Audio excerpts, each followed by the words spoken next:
Especially when like he goes into the bar looking for Lenny, and then like just like Lenny after Lenny keeps popping up. And then he gets chased by like an army of Lennies. The best part is when he's running away from the army of Lennies, gets in a wagon, and then the driver turns around and it's a Lenny. I like the one where it's like, "Have you seen my friend?" And he's like constantly running over the guy. I love the "I'm an American" and he's like launched a wagon like into space. He's like, "I'm an American." Oh boy. I love that video. What a travesty this is already. And I'm like, I don't know how you would run that. Like, it seemed far too scripted to be mods. Like, I don't know how that person did that. Oh, there was probably a whole bunch of shit. And I also don't know how you run that many mods without like just like setting your computer on fire. Hi everybody. Hey, we're running this show tonight as the DM has left. So we wouldn't stop talking about horrifying cartoons and commercials. It's whatever. We're talking about. Oh, speaking of horrifying, what is that? What is that awesome mug you got there, Curtis? It's my mug. It's my Matt pulled a Jason. My face mug. This is my favorite mug of all time. For anybody curious, we were talking about a Red Dead Redemption video, which was all about mods and which was just an absolute nightmare. And Count Chocula. Which also started of us talking about the live action Count Chocula commercial from the 90s. So if you want to not sleep for the next 3 months, go look that up on YouTube. 1991 Count Chocula. So you want to do the ad read now? Or? Welcome to Delve Requisite. It's Tuesday, my guys. It's Tuesday, my guy. How long have you been live for? I don't know. You literally got up to leave and hit the go live. You walked away. How did that happen? You said we had a minute. And then all of a sudden, it shouldn't go to this live screen without me physically doing the switch. So I don't know what happened. Lala Big Mac says, "Hi, Matt." And he's like, "You literally ran away as life started." Well, it was ghosts. It was ghosts. Welcome to Delve Requisite. Happy Tuesday. This week with 99.9% more ghosts than usual. It's Tuesday. It's been a couple of weeks. It doesn't mean every episode doesn't have a ghost. That's right. This is just the first time we're mentioning it. Actually, every episode since we started has included several ghosts. You just didn't know. Do the ghosts have buckets? They do, in fact. Do the ghosts have buckets? That's an in joke from that. Is that another joke? We're not in that other game. We're not in that game. We're in this game. This is Fool's Errand Night, baby. No inside jokes unless it's relative to here. Thank you. My name is Curtis, and I will not tolerate things that I don't understand. Exactly. Which means he doesn't tolerate most things. Oh, burn. The whole operation has quickly fallen apart on us. It is Tuesday. We were off last week because I got me that good anti-COVID juice, and then it made me real sick for a day. But now I'm fairly certain I am immortal. I think that's how it works. So I will be starting my life as a crime fighter from here on out. But before we do that, let us take a moment. I'm gonna have to get my sword, aren't I? There could be only one. I got mine yesterday and I was fine, so I guess I got all the not explode your system when you get a vaccine genes. I'm gonna find out soon, so here we go with that. Hey look. We don't have merch. You can't buy this, but I have an Unstoppable Pigeon shirt and an Unstoppable Pigeon hat on tonight. For a while, I was the only person in the world with an Unstoppable Pigeon shirt, and then Matt went and made his own merch and outdid me. I made my own merch. I have a mug too. Nice. Downstairs. Speaking of people who do have merch that you can buy, Little Dragon Corp and Cardboard Castle are the sponsors of tonight's episode. Sponsors of Proficiency Bonus. Thank you, as always, to our sponsors. You can type !Little Dragon, which has been done, and ! There it is, CCG in chat. So that some people have dropped that in there for us. You can do that as well at any point during tonight's stream if you would like, and get a link to those fine folks' website. Little Dragon Corp, of course, sells dice, as well as a smattering of other tabletop RPG type stuff. And Little Dragon Corp is a brick and mortar store located here in the United States that sells all manner of tabletop card games, dice, everything you could ever want. And they have an online selection that you can shop from as well. If you do choose to give your patronage to either of these fine establishments, tell them we sent you. For Little Dragon Corp, at least, there is a code. You can enter code PROBONUS at checkout and receive 10% off your order. For Cardboard Castle, I don't know. Maybe just, like, send them a handwritten letter that you drip several drops of perfume onto and then kiss the envelope and put it in the mailbox and send it to them. And the letter just says, thank you for the copy of Exploding Kittens that I bought from you. Proficiency bonus sent me. If anyone does that, and we get proof of it, I don't know what I'll do. Something. I'll give something away. The end of the campaign. I'll tell you how the campaign ends. Fireball. You get either a shirt, a hat, or a mug, but it's not a new one. It's one of the one Matt is currently wearing. You will get downstairs. This hat. Screen worn merch. That's right. You get the hat. The sweat from my head is free.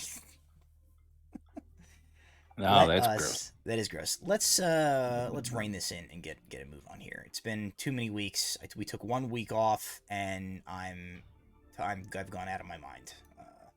So let us proceed. This, of course, as I said, is the Fool's Errand.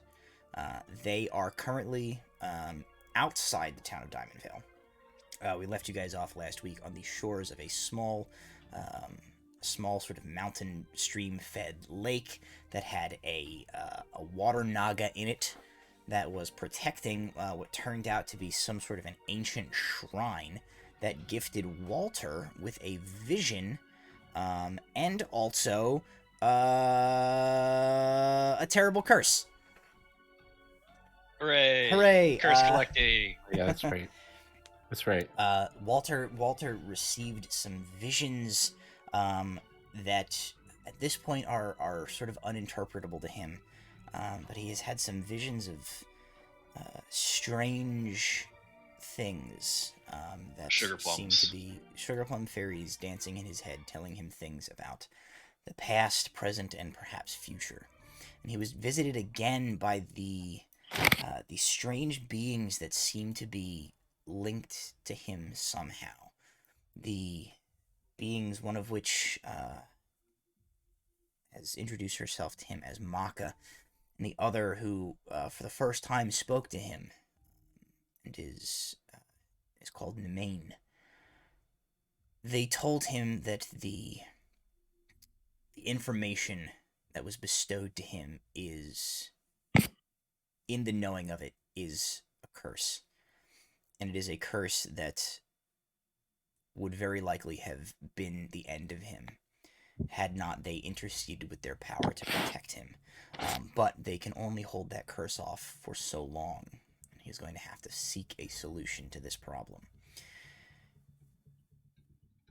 Nemain said something interesting to Walter. She told him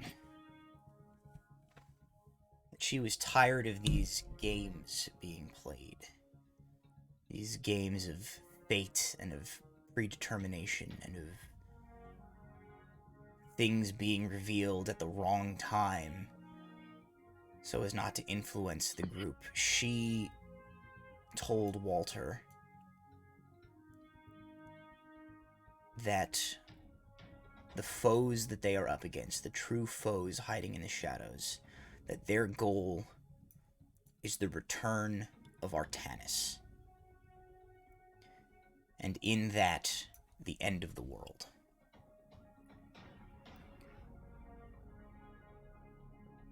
Brahm, an ex-operative of the Brotherhood of Artanis, was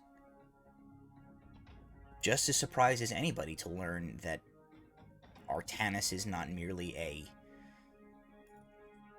legend or a story or a figurehead, but is apparently an actual being of some sort. Left with more questions than perhaps they started with, they at least have rid the town of Diamond Vale of a potential threat, in that the hag, Granny Josephine, has been slain, though her house did escape, apparently in an attempt to go return to another hag, referred to as the sister of Granny Josephine, in a diary that the party recovered.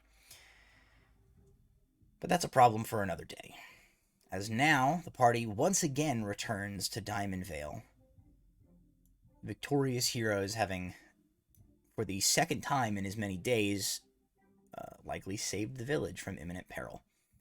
This one is greeted much more subtly, as the news of this was not wide knowledge around the town. The group of you return to Diamond Vale. You return to Walter's home, which you have no trouble finding now, as it is marked by an enormous tree in the backyard. And as you guys return, you find that your sort of mercenary traveling companion slash captive Jan Orville is still there, waiting alongside Walter's family, following the instructions that you had left to make sure no trouble or harm befell the house. Does not seem like there was any trouble in the period where you were gone. And I will turn things over to you if there's any kind of business you guys feel compelled to wrap up here in Diamond Vale before we proceed with our story. I think we destroyed the orb and buried two halves of it in different locations. Yes. Destroyed the orb and did in fact bury it. I believe you buried it within the depths of Mineshaft 1. What, half of it probably. Half the other half is like somewhere just else. I like to think that on our walk back, we definitely encountered somebody who was casually humming to themselves the tune of Valand probably has a pond. Brom has done it again with another hit.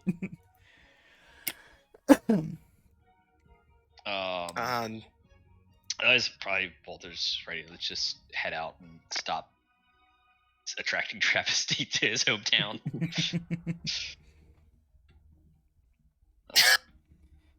Alrighty, so you guys feeling like you're ready to move on, yeah? Yeah, I think I get 5 gold though. You do get 5 gold. Orsic, it's sort of like Orsic just keeps like, as you guys are like walking, he just like, oh, I found gold. Just pay yourself 5 gold again. Hey man, There's gotta be a rule that's cheating. You can't just be like, no, the 5 rule gold the myself. rule is he can give himself as much 5 gold as he wants, but I am tracking it and it is all cursed. okay, Nice. that's fine. I have 10 gold now. 10 curse gold. 10 curse gold. I'll do it. We'll see where this Yeah, goes. you got that Captain Barbosa curse now, where you turn to a skeleton when the moon hits you. Well, technically, I feel like the city owes me some gold, so maybe just. They don't have gold You here. see They have what that it is. Out of script like stuff. out of a coin fountain in the center of town. He was just like, yoink. These are one of your little kids' gold on the dreams. ground. Oh boy. I got GM's inspiration specifically to be used against Osiris. Yes, I can 100% support that. I will write that down. I will probably say a quick goodbye and thank you to oh god, what's the head wizard's name here? That's an excellent question. That's a good question. Let me think about that. What? Henrik. I said Henrik? Henrik. Yeah. I was close. I said Derek, and that was just a joke. That's his first name. Derek Henry. His name has been Derek Henrik this whole time. I will take most of my portion of that script and I will pass it to him as payment of the herbs and rare oils, and I used for changing Scooter the Weasel into Scooter the Squid and back into Scooter the Weasel. He takes it and he thanks you. He basically says he's gonna probably use it to buy some new supplies for a few of the more potentially magically gifted youth around the town. Alar will smile at that and nod. One more thing. He'll sketch out part of the basics of the spell Summon Familiar, since he has it. Call it give some of your students that, if you think they really have the gift. He kind of looks over the spell for a little bit, and he sort of takes it and he considers, and he says, perhaps when they're a bit older. Call it a final exam. He says, I dread to think what would happen if I unleash a bunch of familiars upon this town, but it's definitely useful in the future. Thank you. I feel like Walter's dad senses would start tingling as his son is a student there, and not only has his party managed to give him a fun tree in the backyard, but also now the entire concept of like a child having access to a familiar to harass his mom while he's away at work. Henrik is a responsible tutor of the arcane. He's not giving children familiars anytime soon. Besides, it's not a cheap spell. It's also not a particularly easy spell. Rob, did you give any of my children a knife?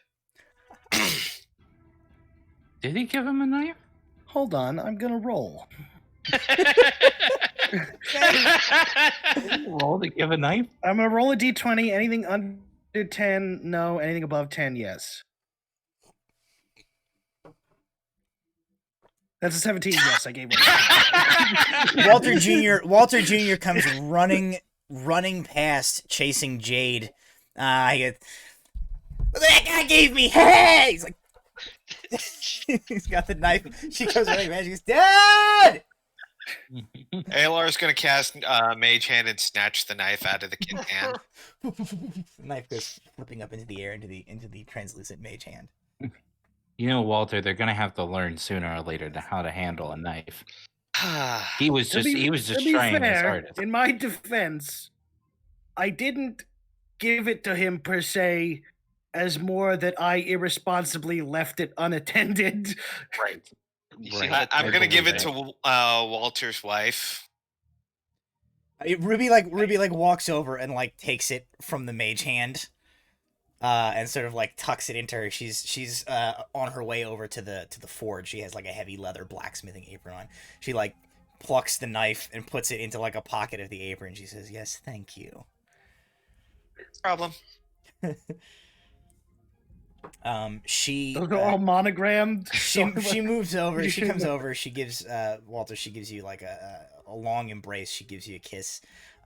She like turns to the rest of you and she says, "It was lovely to have you as house guests." Yes. I'm sorry. Is a terrible liar.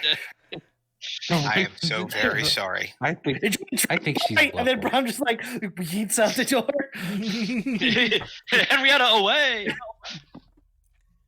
Dr. Strongfast away. Dr. Strongfast.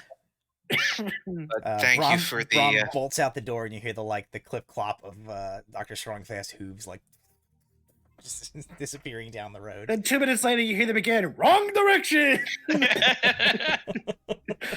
It's like that Simpsons. Just one moment. But ALR will thank her for the respite at her home, and for the excellent coffee. And then we'll go and head for the cart and Henrietta. You head over to the cart. You just, hitch up Henrietta and get ready to leave. Any script I had, which is obviously staying with my family. So. I'll also give. I'm not carrying all that any of the town specific stuff that we were paid, I'll give to. It's like, what am I? Okay.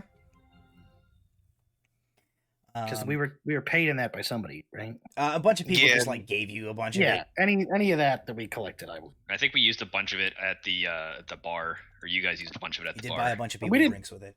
I was gonna say I don't think we paid for anything at the bar. No, you like bought rounds for a lot of the other patrons there. Or at least Alar did. I thought they paid for. I thought they paid for us. You guys definitely drank free, but at least Alar was sliding some of that script across the bar. And was this round, this round's on us. Paid for a round of drinks.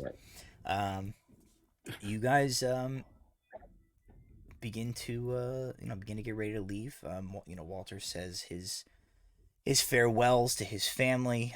Walter Jr. is there. He has his own shovel, his faint gray family mustache coming in a little bit after the sort of the discussion that he and Walter had. He gives you sort of a somber nod that he is he's going to strive to sort of stick to the things and live up to the things that you two had talked about. Your wife says another sort of quick goodbye to you. Walter Jr. is a little he's a little young to necessarily fully kind of grasp. He kind of asks you a bunch of times if you're if you're going to bring in more presents when you come back. The concept that it might be another significant stint before you're back through here seems a little bit lost on him. And before you go, as you guys are getting ready to leave, Osrius, Jade, Walter's daughter, comes up to you, and she holds something out to give to you, to put in your hand. Okay. I'm gonna open my hand and be like, okay. What you got? She drops into your hand. It is a piece of stone that nothing appears to be necessarily special about it. It looks like she probably picked it up as detritus around one of the mines or the quarry in the area here. But it is there is a mineral streak in it that as you kind of look at it and you hold it in your hand, the sort of the shade of the stone, the gray of the stone, and the darker streak of mineralized composite in it kind of looks very similar to your own skin tone. So the rock is sort of a similar color to your skin tone, and the darker streak in it a little bit looks like the sort of the swirls of the tattoo that run along the side of your head and around the back of your head and down your neck. Okay. And she gives that to you, and she smiles a little bit, and she says, "It probably won't grow into a tree if you plant it, but you should keep this. I think it's lucky." I'm gonna be all right. I'll keep it right next to me, and I'm gonna place it in a pocket that's up near the chest. And I was I'll find something to do with it. I promise. I was you're gonna be good while we're gone, right? She looks at the huge tree over the top of the house. She says, "I don't think I can do anything on my own that is going to get me into more trouble than that. So I'm probably okay." Okay. Well, make sure that you take care of your mother. Don't give her too much grief. And give your brothers and sisters a lot of hell, okay? I feel like you're going to be the head of this house. She Don't tell your father that. She says it is easier now that Walter Jr. doesn't have a knife anymore. Yeah, a little bit. Or no, it was it Walter Elliot's, Jr.? Yeah, it was Elliot, Walter Jr. Elliot's the oldest. Elliot's the oldest. Walter It is. Jr. It is the Walter. the Walter Jr. small had the guy. knife. I'll tell her go for the. I'll tell her go for the knees. Go for He's the got knees magic next and a time. knife. He's unstoppable. Got magic no, and a knife. no concept of consequence. And I'm gonna tell her, I was being like, when somebody can't use magic, though, what you're gonna do is it's gonna go for the knees and just get them down on the ground. Ruby comes up and like ushers her away. She's like, "Thank you, goodbye, have a good trip. All right, farewell, safe travels." And she's like, Okay. rather ineffectually, like she's got like a hand in the small of your back, like pushing you towards the gate. All right. I get it. You guys hop in the cart. Henrietta pulling. Brom is somewhere. You'll catch up to him on Dr. Strongfast. You begin to make your way out. And standing at the fence in front of Walter's house, Elliot, Ruby, and Jade kind of they wave to you. You see like Walter Jr. comes like scampering up from whatever he had been running off and doing. He like runs up to the fence. He throws out his hand, and there's like this like mound of dirt like comes up for him to stand on, so that he's like elevated up so he can see over the fence, and he starts waving too. And you guys depart. You make your way through the town. You get several waves and wishes of safe travels and good fortune from basically any of the town people that you pass as you make your way north out of Diamond Vale for the final time here. And that is Diamond Vale. You guys continue on your way, moving up the trade road in Voland here, heading for a while directly north, as if you were heading to. Actually, I can pop up the continent map for you here. Diamond Vale, for our viewers, is sort of near the kind of where that red dot in the Voland is the northern chunk of this map here. Nistrin there being the capital. You guys are heading primarily north. Nistrin being north and to the west a little bit. But as you get further north, you guys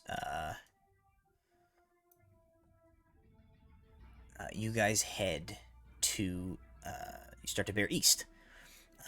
And you end up following a river for quite a ways as you head east by northeast, and your journey is rather uneventful. This time of year, the trade roads are extremely busy. A lot of caravans going back and forth.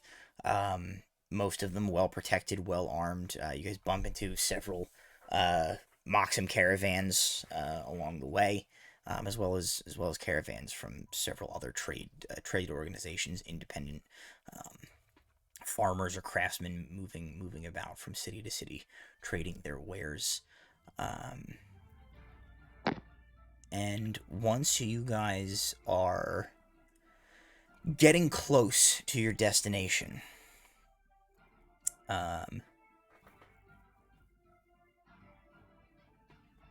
I will give you kind of an opportunity here before we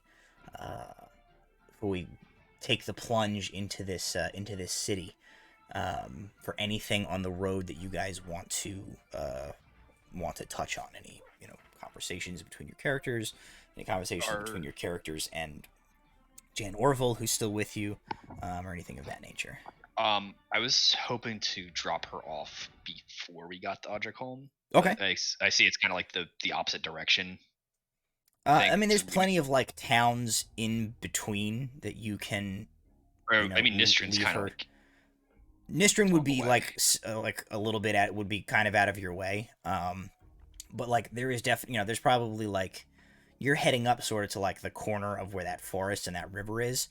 There's certainly like a Moxham outpost somewhere along the way. We're going to Audricholm, right? Not Bornheim? You're going to Audricombe. I have realized as I'm looking at my map here, these two names on this map are inverse of where I have everything. Well.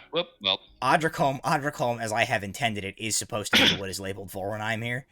Oh, so you just switched. Okay. So I'll have to flip those later. But yeah, you guys are going north and east towards the. That makes sense. Towards the, you've actually already been to Audricombe, which is you've been here. Yeah. This was where you did. Actually, I gotta go back and look. I gotta bork this whole thing. You might be going to Voronheim here instead of Audricombe, because you went to this city that is labeled Audricombe here. You went here already. This is where you did the thing with Harkin, and the Precipice of Oblivion. Yes. So you're headed here. We're headed to Voronheim. You're headed to Voronheim. For the sake of ease, I'm just gonna say, because I think that other one was Audricombe. You guys are headed to Voronheim.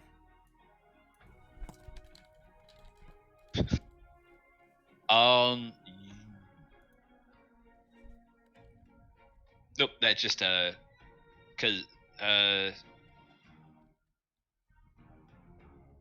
we'll drop. You're looking to drop her with like a Moxum. Yeah.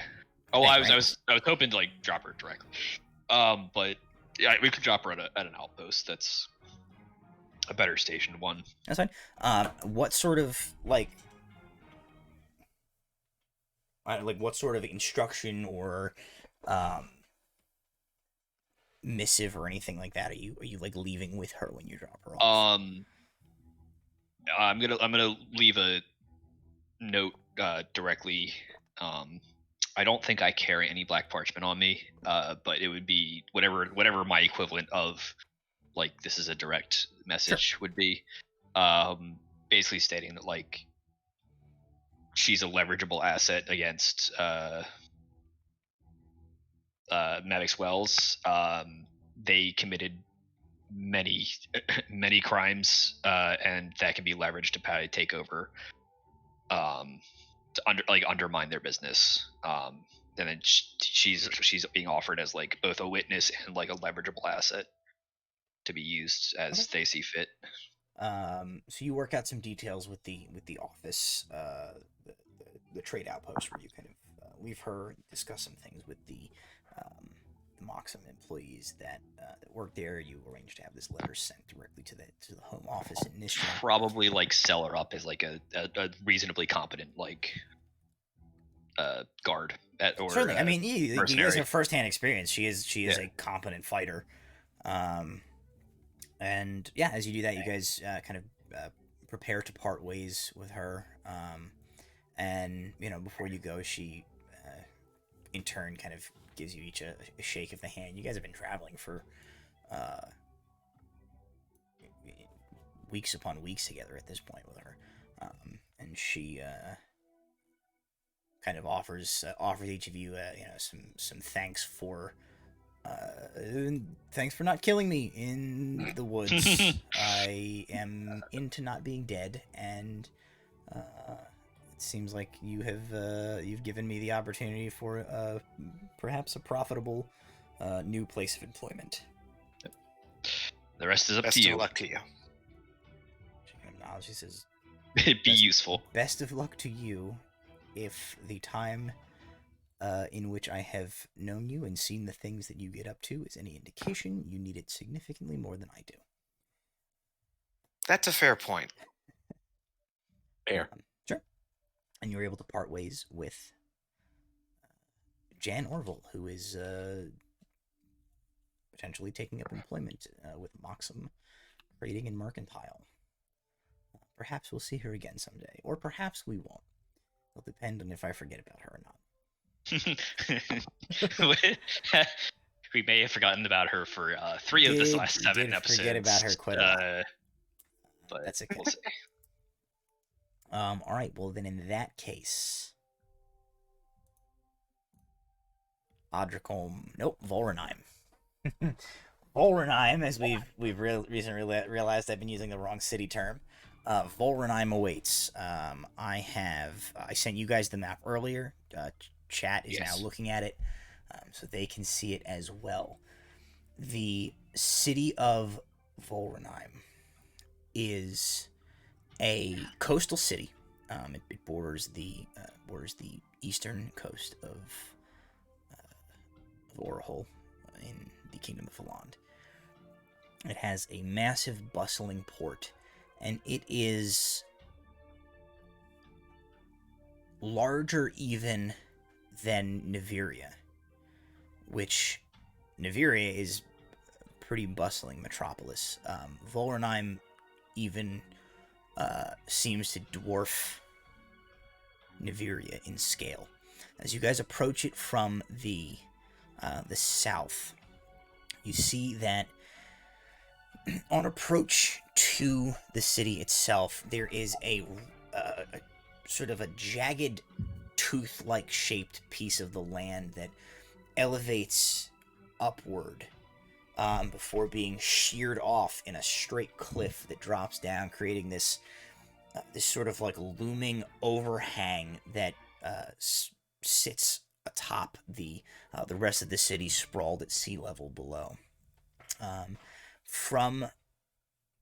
Even from a distance, as you approach, there is on the upper tier, this upper echelon of this landmass, on the very kind of like edge of that sort of tooth-like protrusion, there is some sort of enormous structure.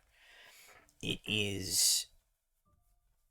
looks to be probably several hundred feet tall, even above the level of this sort of plateau that it's on. And it is made of an imposing, grayish, dark kind of stone. It looks like almost like a fort or a fortification or a castle of some sort that sits atop this level. But as you guys approach the city, you make your way down the trade route as buildings get progressively closer together and more frequent and more populous, and you eventually sort of like gradually make your way into the city proper, where you find that the houses are jammed essentially wall to wall. Many of them in the region that you guys enter the city through, which is sort of the south, which is directly to my, I guess it's my right, but it's stage left of me on the stream here. Seems like an extremely impoverished portion of the city. The houses are ramshackle, the buildings are kind of dilapidated and falling apart. Streets are crowded, they are dirty, they are not particularly pockets don't feel particularly safe, but the sort of the press of the city sprouts up around you as you guys move your way deeper into the city. You guys have a location of the local enclave, the local branch of the Ordinum Libri here in the city. And you have essentially a mission here that is to track down the whereabouts of a particular book and figure out what might need to be done to retrieve it and return it back to the Ordinum Libri.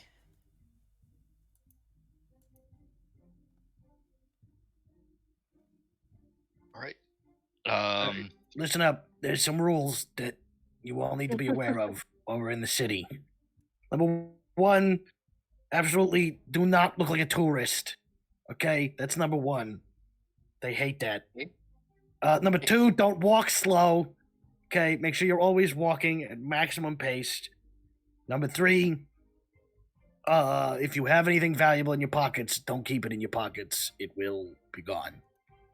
Number four, and this is probably the most important, a lot of people around here know me by different aliases, so If somebody addresses me by a different name, just roll with it, or I will beat you. Any questions? Okay. Yeah, why? He owes a lot of people money. Well, why to which? Oz? Why to which? So I'm just saying. Yeah, why to everything? What? I don't understand. Why? All right. I don't understand. Just let's go. Just ALR rolls his neck a little bit and adopts You don't need to understand why. Just the follow the rules. kind of the look and mien of the locals. He this is a little bit larger of a city than he's used to, but he knows how to blend in. Also, try not to get lost. Get lost. The city is on a grid, so you should be able to figure that out. The grid system. Since you know so much about the city, what's that big thing up on the cliff? Yeah, what's that thing? Which one? The Give me a great number on the big map. structure on the Yeah. freaking cliff. Yeah, the very big structure there. I believe it is number on the 1 on your tooth. list of things in the city. Okay. Number 1. Oh, that's the Morganfella and Karn. Is it Karn or Karn. name? Karn counting house. That is the Oh. it's the largest bank in the pretty much the world. Oh shit! What's your economic structure? Oh like? shit! Move That's on. The economic structure is brutal capitalism. Crime. Not crime. Capitalism and crime. Yeah. fun What's fact, the difference? Hey! I Eat have the rich. stories about the organized vaults crime. there. Fun fact: organized crime born right here in the city. That's a fun fact for you. I used to be a tour guide back in my heyday, but it was really just a ruse where we'd get a bunch of tourists and then take them down one street and then mug them. So Walter looks like he's wearing a fanny pack and flip-flops at the moment with socks. Sure he does. You got a camera out. yeah, so Walter, you're gonna look at the way that you look. You're gonna be what's known in the city as an easy Creeping bait. target. An easy So, target. Everything that you're doing right now, I need you to stop. All right, fine. And Dismiss my. Oz, you're a large man, so just be aware that there's a lot of people in the city and things are small. So On the other hand, a lot of people aren't going to bother you.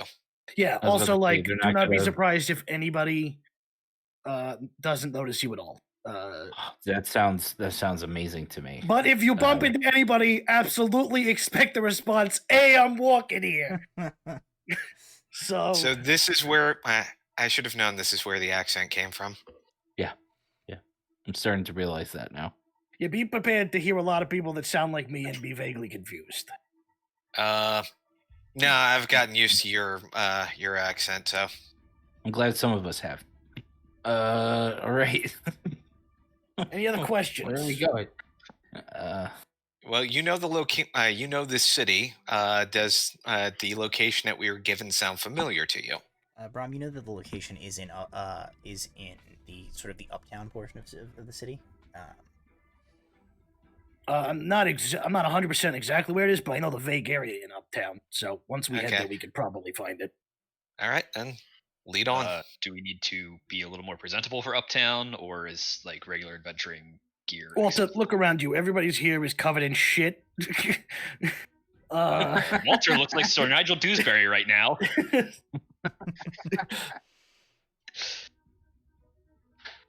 Is this Just- acceptable?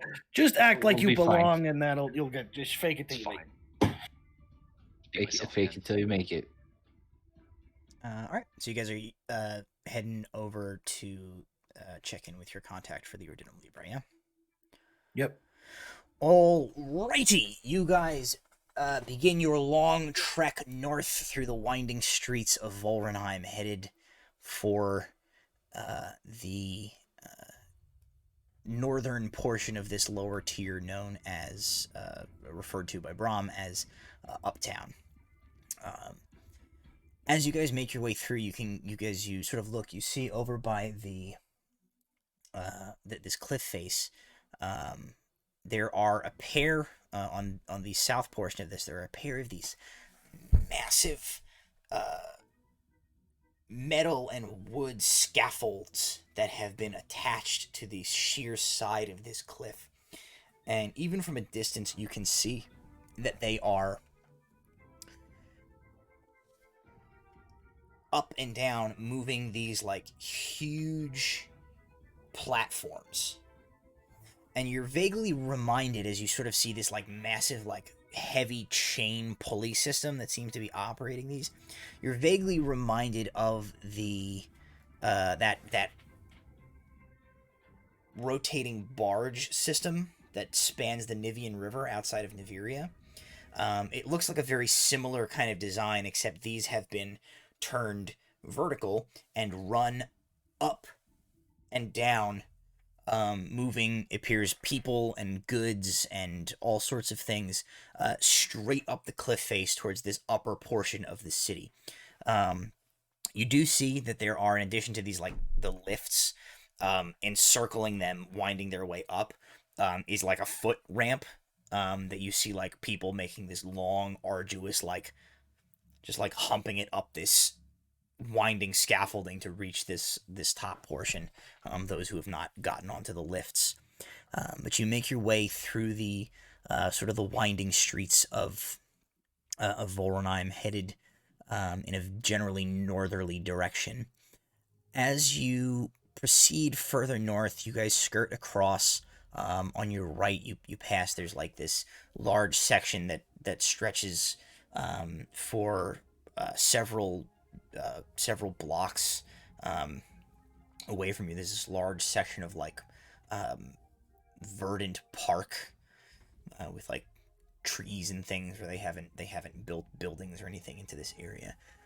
You pass by that. You pass through a number of squares and plazas and things. And the further north you begin to move, the nicer that some of the buildings begin to become. The city is still kind of dingy and a little bit shabby for the most part, but at the very least, like, you feel like you have sort of passed out of what you would definitely referred to as like slums on your way in, and you begin to see establishments with bright colored banners and awnings and signs and attractive sort of decorative markings on the front of them, marking them as things like theaters and playhouses and restaurants, cafes.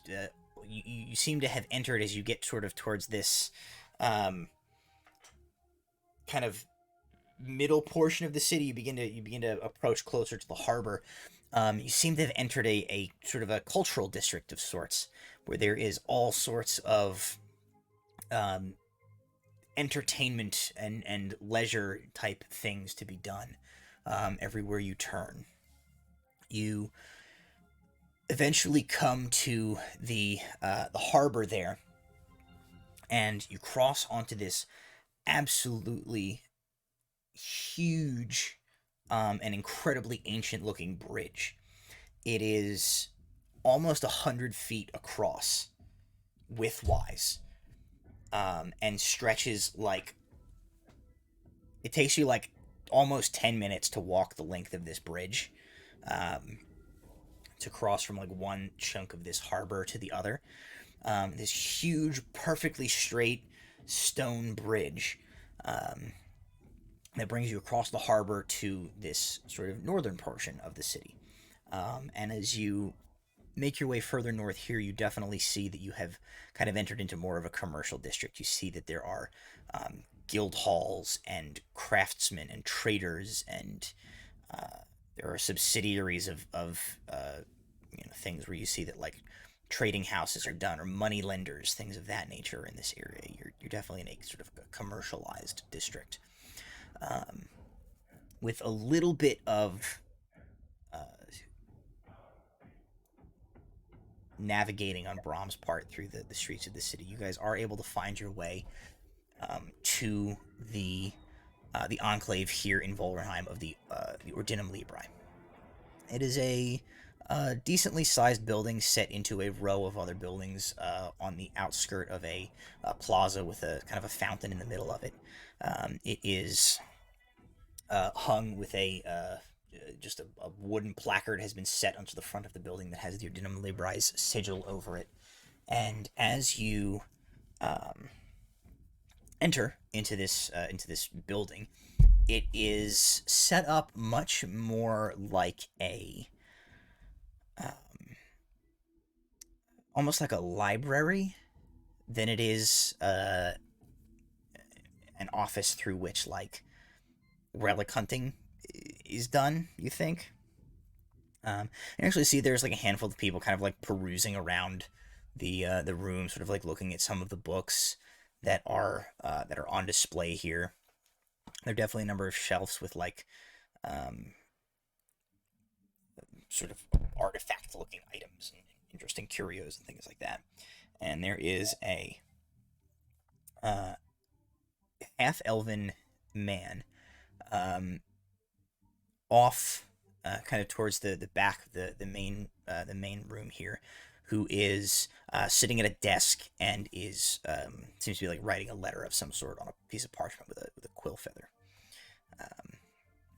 And he looks up as you guys come in, and he says, "Hey, good to see you. Take a look around. Stay as long as you want.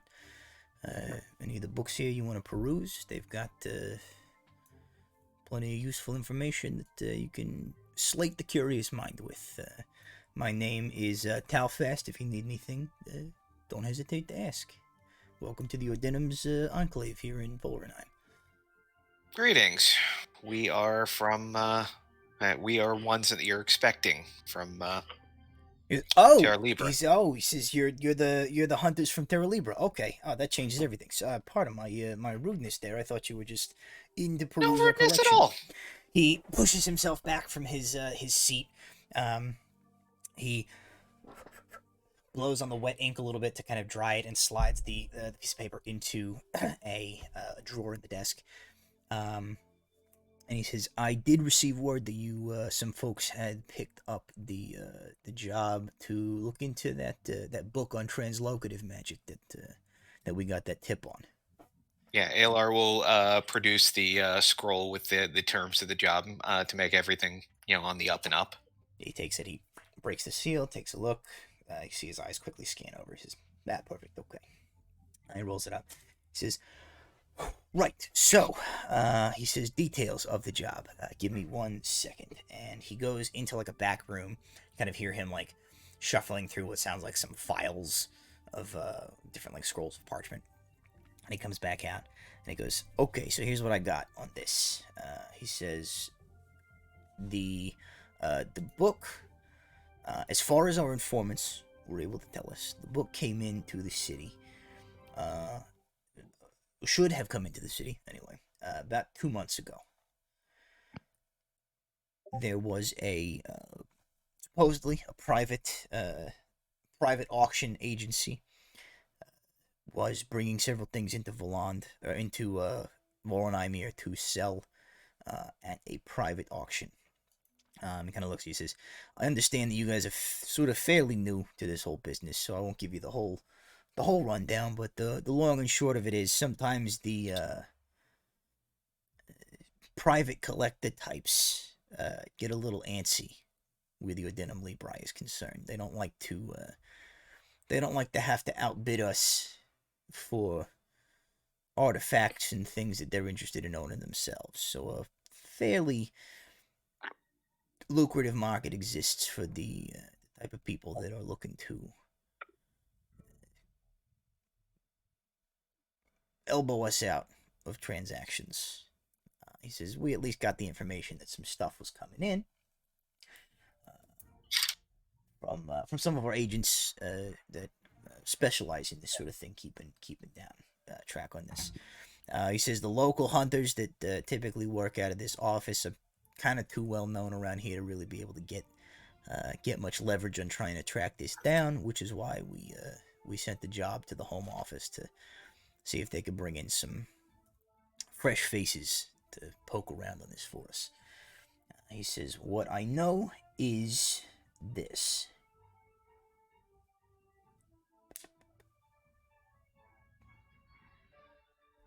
He says, this tome that we're looking for was among a few items that were brought into the city to be sold at this private auction. He says, far as I know, the other items that were brought in the lot with this came in on a boat at some point. And there was a handful of other Invarian items lumped in with this bundle that were being sold. We heard rumors that there was a statue of Empyrean Nosum Silverleaf, the last emperor of the Invarian Empire, and perhaps a set of weaponry that was involved as well. He says, besides that information and the rough time window of when it was supposed to come here, my trail goes dead from there. It's going to be up to the group of you to see what you can do about piecing things together and trying to find out what might have happened to this book, where it ended up now, and how we might get our hands on it. What are our contacts on the docks like here?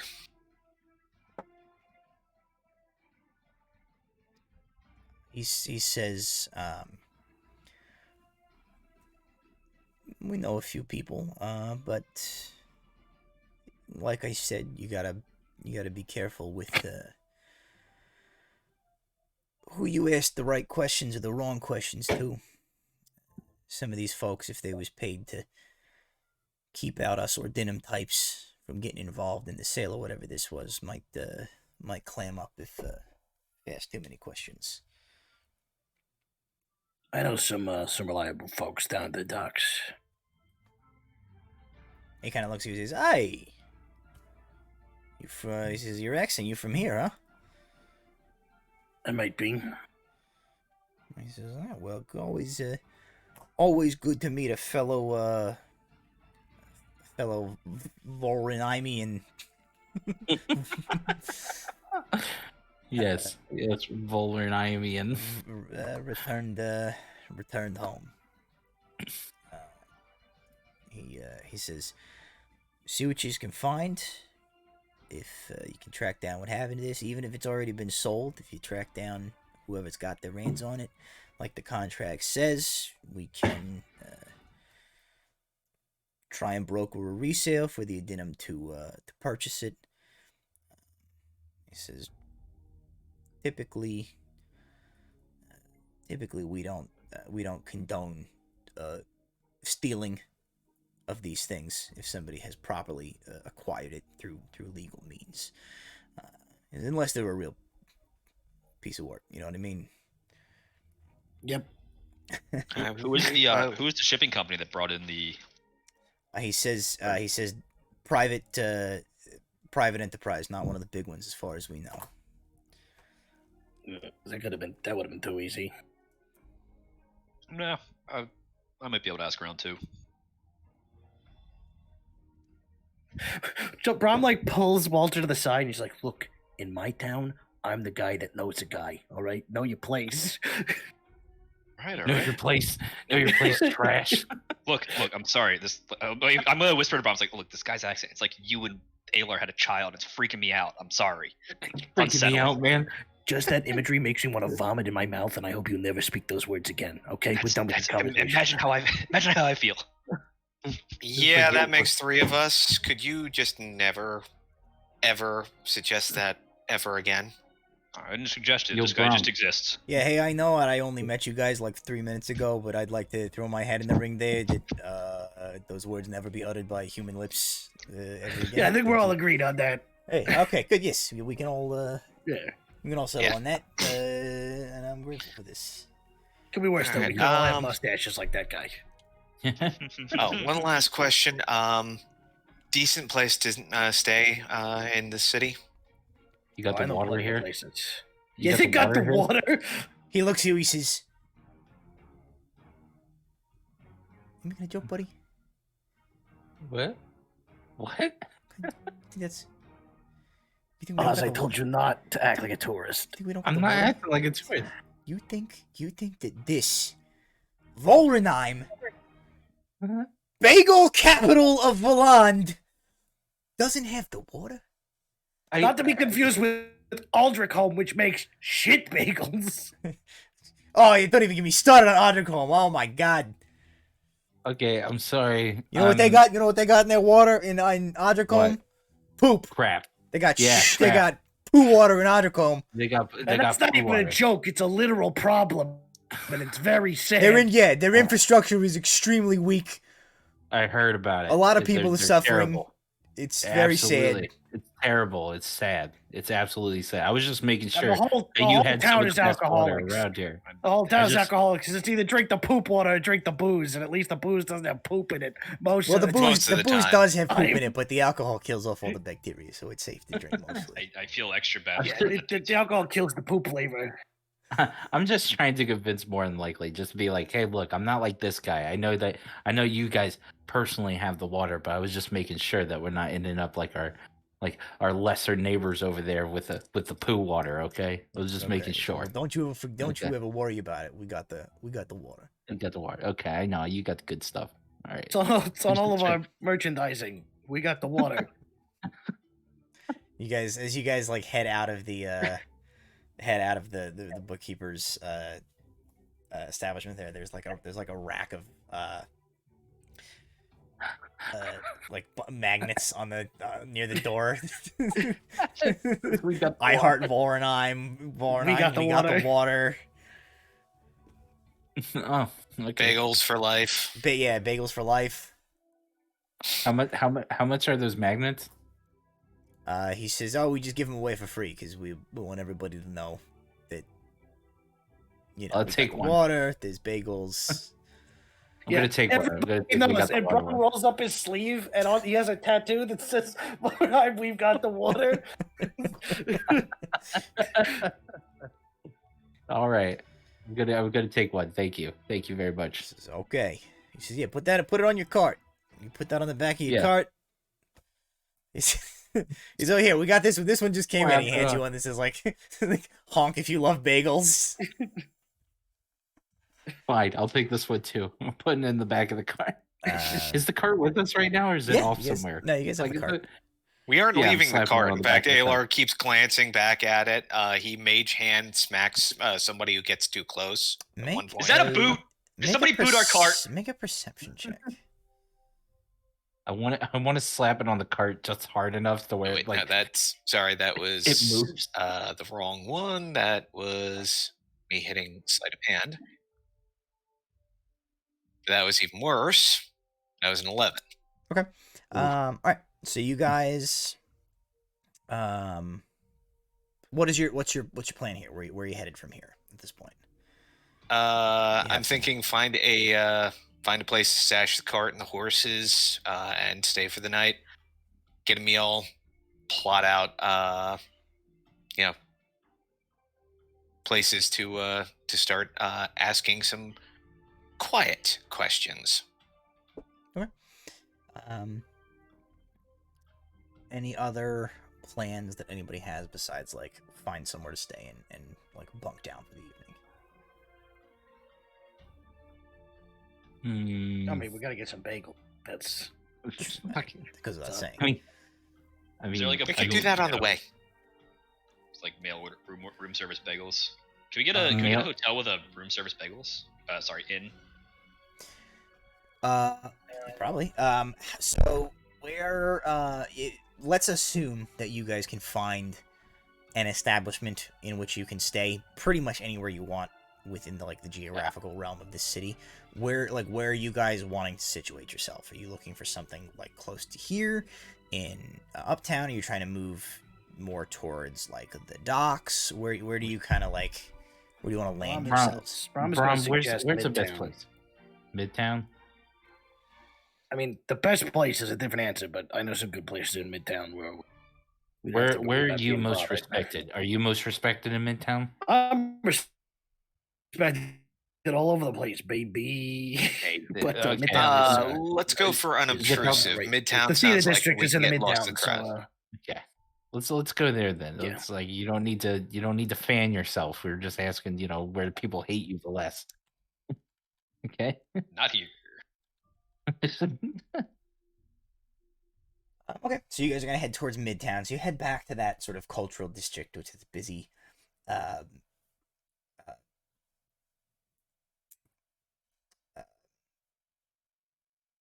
busy populated streets. There are a number of like performances taking place just on like street corners of either musicians or small sort of plays. You guys pass. There's like a Punching Judy puppet show being performed for a bunch of people watching, where it's two puppets that are hitting each other with crowbars. And you guys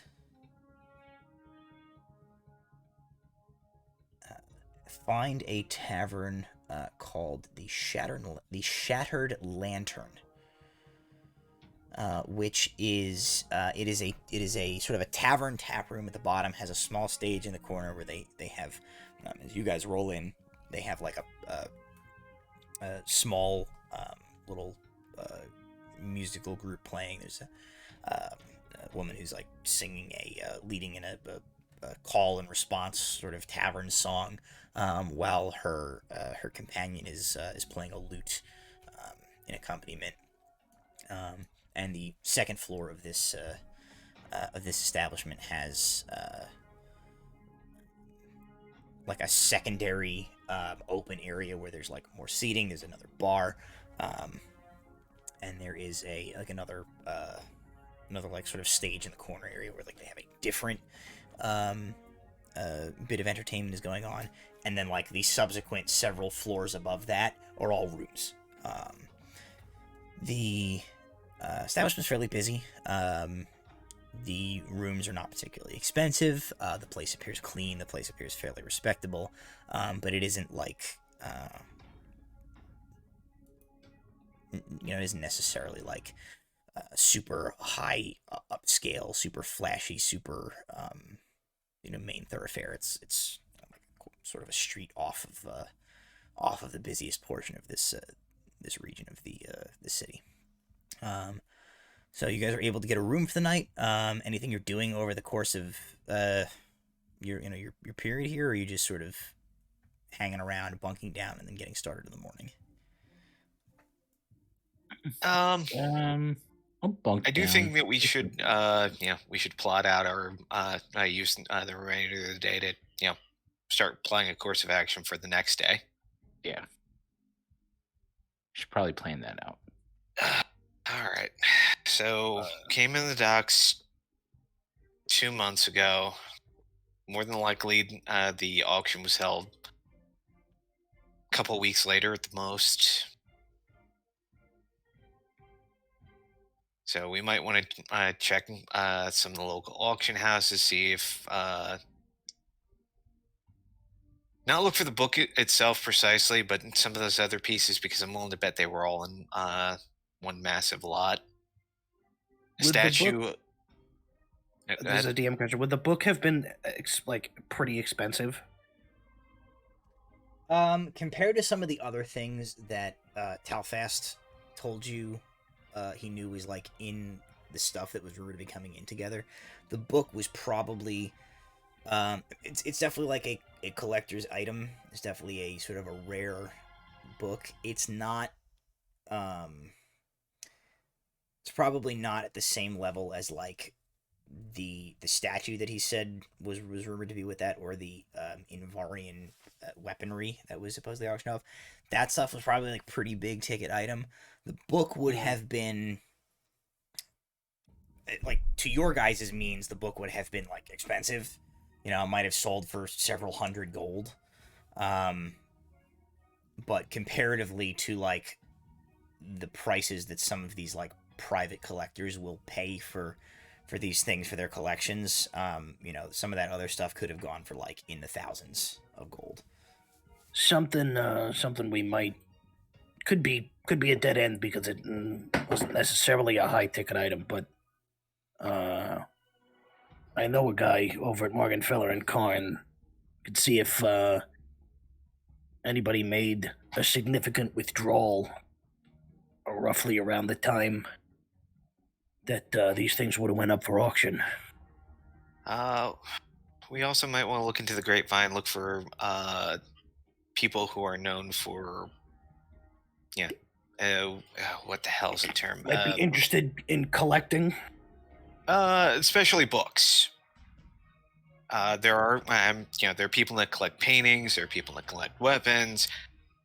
Willing to bet whoever snagged this, they either got a passion for arcana, or for books, and I'm hoping that it's the latter.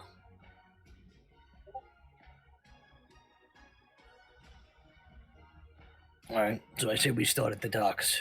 I got the. See if we can get an idea of when, where it came in, and maybe where it went to. Okay. Anything else you guys are doing over the evening here, or you just getting a meal, getting a good night's sleep, and starting in the morning? Yeah. I think that. Alrighty. Then you guys are absolutely able to do that. You pass a fairly comfortable evening in the shattered lantern, and bright and early the next day, you get yourself kind of a morning meal. I assume you've stabled Henrietta and Dr. Strongfast, and you're just kind of proceeding on foot, probably, right? Yeah. Okay. So you guys are able to head out. You all staying together, headed to the docks? Or is anybody like peeling off and doing anything else? It's probably smart to stick together. Yeah, at least for the time being. We don't need anybody to get lost. Say 8th Street or 8th Street? I don't remember. All right, so Walter has to roll to see whether he's lost or not. Actually, what I am going to do is you guys head out if you're staying all together, and you're heading kind of towards the south docks, which is where you know that most of the imports, things coming into the city, come to these south docks that are behind my head right here. Collectively, I'd like you guys to make a group survival check. Urban survival. Teen? Was it? I heard teen. Ooh, 14. That's a nat 1, make it a 2. Okay. It's an 11. Embarrassing. I got a 12. Okay, you guys end up on the other side. How is there an 8th Street? you guys head. Oh my god, you people are tourists. How did we end up at the North Docks? You know, you do make it to the South Docks without issue. Like, Brahm is from this town, so it's like you're not gonna get, even with the we're gonna resolve the Nat 1 in a different way. Like, even with the Nat 1, like, you don't wander aimlessly through this town. Like, Brahm grew up here. So you guys do head towards the docks. You make your way from Midtown into the kind of the downtown region over to the South Docks, and kind of begin searching around. But Brahm, it's probably been like 10, 15 years perhaps since you've been to Vorenheim, you've been back here. So a lot of the layout of the docks is different than when you were here before. You get the sense that like some of the docks, like almost in their entirety, maybe have been replaced. Perhaps there was some sort of a storm that like destroyed some of it. But a lot of stuff is in a kind of a different configuration. So when you kind of make your way down there to look for these sort of the old reliable haunts where you sort of knew, you knew where like which harbor master stations were located where, and which ones, were generally the ones you could sort of give a couple of coins and get some information or look at the books out of or something like that, versus which ones are sort of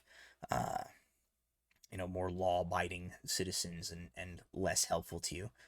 Your old information is a little bit out of date at this point, and so you spend a good portion of the morning. It's like past lunchtime. as you just are sort of like wandering around around these docks, like looking for a familiar face or an establishment that you recognize from the past or anything like that. The rest of you guys are sort of looking around in this area as well. Walter, you don't see any.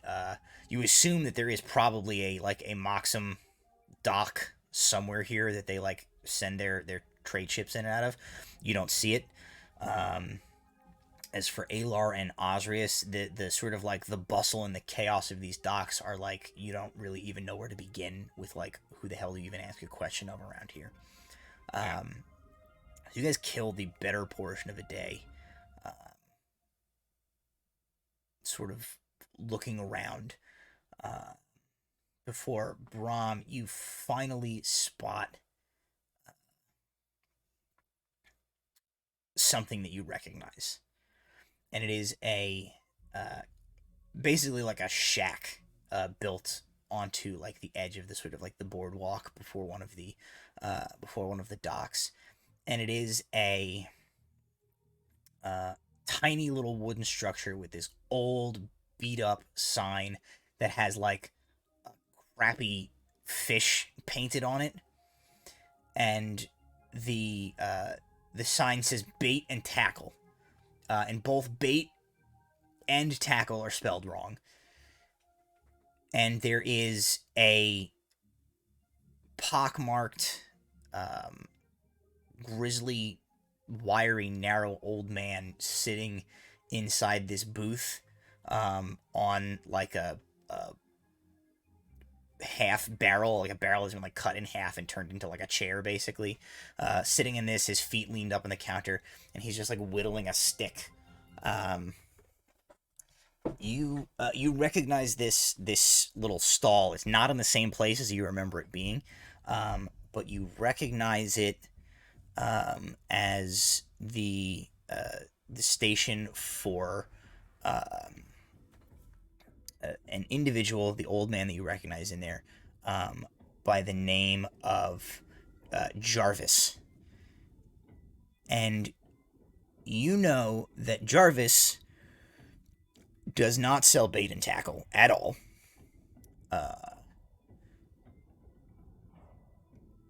You know that Jarvis trades in other stuff that might be useful to somebody who is up to no good in the vicinity of the docks. Cool. All right, listen up. There's a guy over there, that little shack. Yeah. He might be able to point us in a direction. Whatever you do, like try your best not to spook him. He's real untrustworthy of people. Hopefully he remembers me, but let me do most of the talking. Because as soon as he hears foreign accents, that man's gonna close down real fast. Alar's gonna very, very slightly incline his head toward that shop and go, fence? Kind of. I'm gonna disguise self to not be wearing Moxum colors. Okay. Just... All right. Take the lead. All right. Just turn my overcoat inside out. It's just plain brown. As I walk up to him, is there any sort of recognition? Make an insight check.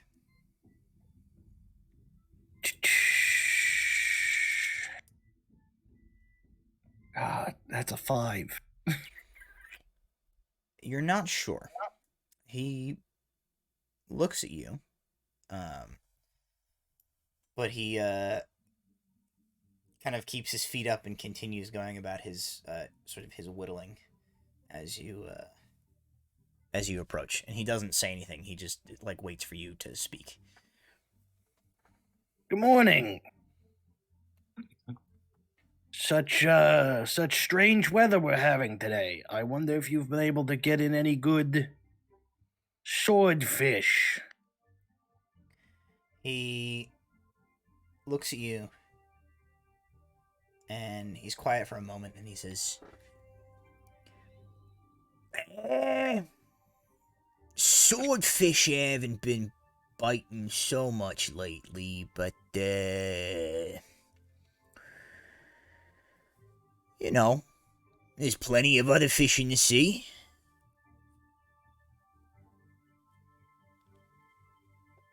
Okay.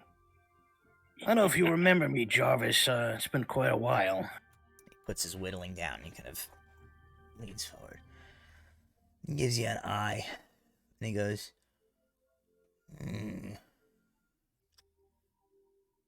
Oh, wait a minute. And he reaches under his, like, counter, and he pulls out a crowbar, and he, like, holds it out to you. And he goes, hold this and threaten that you're gonna bash my head in. Take the crowbar and I go, Mm-mm-mm. Look here, you old bastard, I will bash your head in this street while everybody watches and I don't even care. Brum Replock, you son of a bitch! I thought it was you! He takes that crowbar back. He's like, Jesus, it's been forever. What the hell are you doing back here, man? And he puts the... Oh, a little of this, little of that, you know, all sorts of things. Main thing, though, is I'm looking for a book. And this is a very special book. Might have passed through the docks around here. Special, arcane item. Oh, he said, oh, arcane item. He said, I thought you was going to tell me it was one of those books with the pictures of the naked ladies in it. He says, arcane book is, Jesus, might have come through with a shipment of some other. A lot of stuff comes in through this place for one book. You got any other information on what you're looking for? Yeah, probably a couple months ago came in with some other fine antiquities. Big ticket item was a big statue. He says, The last emperor of the Invarian Empire. Yeah, it was a statue of the last emperor of the Invarian Empire. Schmegglesworth or whatever his name was. He says, I don't know nothing about no emperor, the hot dogs emperors or whatever, but he says, now that you Couple of mention old it, weapons. he says, Alar's just casually looking around, but he's keeping an eye on the rest of the docks. Sure. He says, now that you mention it, he says, there was a ship a couple of months ago. A ship named the Dawes, if I remember correctly. Came in here, had some, had some other stuff, normal trade goods on it, but, no, I do remember that they did have... There was some of the boys was talking. They had a wagon came, offloaded a couple things separate from the main trade goods that was headed to Midtown. Some things they were being real private about what they was. He says, geez, I don't know if you remember this. Old Eddie Two Fingers said they loaded something that looked like it was heavy as shit off of that boat onto that wagon. Could have been your statue. He says, not sure what they did with this wagon of potentially interesting items. And he kind of gives you a pointed look, and he says, maybe I could shake some trees, find out for you. Depending on what kind of contribution you might be looking to make to the future solvency of the bait shop. I think a donation could be arranged. Also, any idea where I can find Eddie Two Fingers? Eddie Two Fingers. Well, he's limited on the types of jobs you can get as a sailor with 2 fingers. It's hard, Yeah. But yeah, he's still kicking around. Last I heard, he was working up over on on Pier 6 down the other end of the stretch here. All right, might go pay Eddie a good visit. He was a good kid. Him and his older brother. What's his older brother's name? Stevie Three Fingers. That's right. That was his older brother. Very, very weird and unfortunate set of family circumstances that led to a significant portion of that family having a weird number of fingers. Yeah, they there was like 9 kids and they only had about 12 fingers between all of them. It was a real shame. Truly a shame. But in this economy, yeah, I mean, take whatever this economy, fingers you who can afford, get, right? Come on. Yeah. But Hey, who's got money to buy gloves for 10-fingered hands? It's expensive. Yeah. Also, he used to be Eddie Three Fingers until he pissed me off one day. So I'm kind of directly responsible for the 2 fingers. Oh. But whatever. He knows what he did. He deserved it. He agreed afterwards. He knows what He he let did. bygones Oh, be this is gonna bygones. go swimmingly. Yeah, maybe Nah. water under the broad, hopefully. Yeah, If, yeah, well, yeah. Or maybe You know, not. that's Maybe a- he's gonna try and stab you. I don't know. Yeah, but Oz, that's a local reference. The Broad is, you know that big gigantic ass bridge we walked over? Yeah. That's the Broad Bridge. Okay. All right. Well, that's good to know. That's good to know. There you go. Yeah. Yeah, thank you for that. They call it that because of how broad it is. Okay. That's You know, fine. it's Not expressly Because super it's- creative about their And name. because one guy thought it was vaguely shaped like a lady, but after everybody told that man to his face that you've never seen a woman before, it was named for how broad it was. I actually heard that guy had a really ugly sister, and that was why he thought that ladies was shaped that way. Yeah. Poor Uh-huh. unfortunate sister. A poor unfortunate soul, I guess. Yep. Yeah. He had all his fingers though. You didn't break any of his off. But at what cost? Yeah, I'm but good. that cost- He had all his I'm fingers, not- but he had a sister shaped like a bridge. I'm not gonna lie. I've been to a lot Her of name was places. Bridget, though. It was real ironic. I'm not gonna lie. I've been to a lot of places. You've seen a lot But of I bridges. don't think I've been to any place like this part of the universe. This makes me uncomfortable. Yeah, we got all the Hey, places Mordai here. is the greatest city in the world. We got the water. We got the You water. got the water. Have you heard about the water yet? Oh, they You heard were about the clearly water. not from around here. Yeah, I've heard the water and honestly these awkward conversations. I'm gonna go. Stand over here. So he says, hey, I'll ask around about the doors for you and see if we can't maybe get a little bit of info on where some of those goods might have got sent to. I'll send you word if I turn anything up. All right. Alar will, as he walks past, he'll palm a couple of gold pieces into the old salt's hand for your trouble.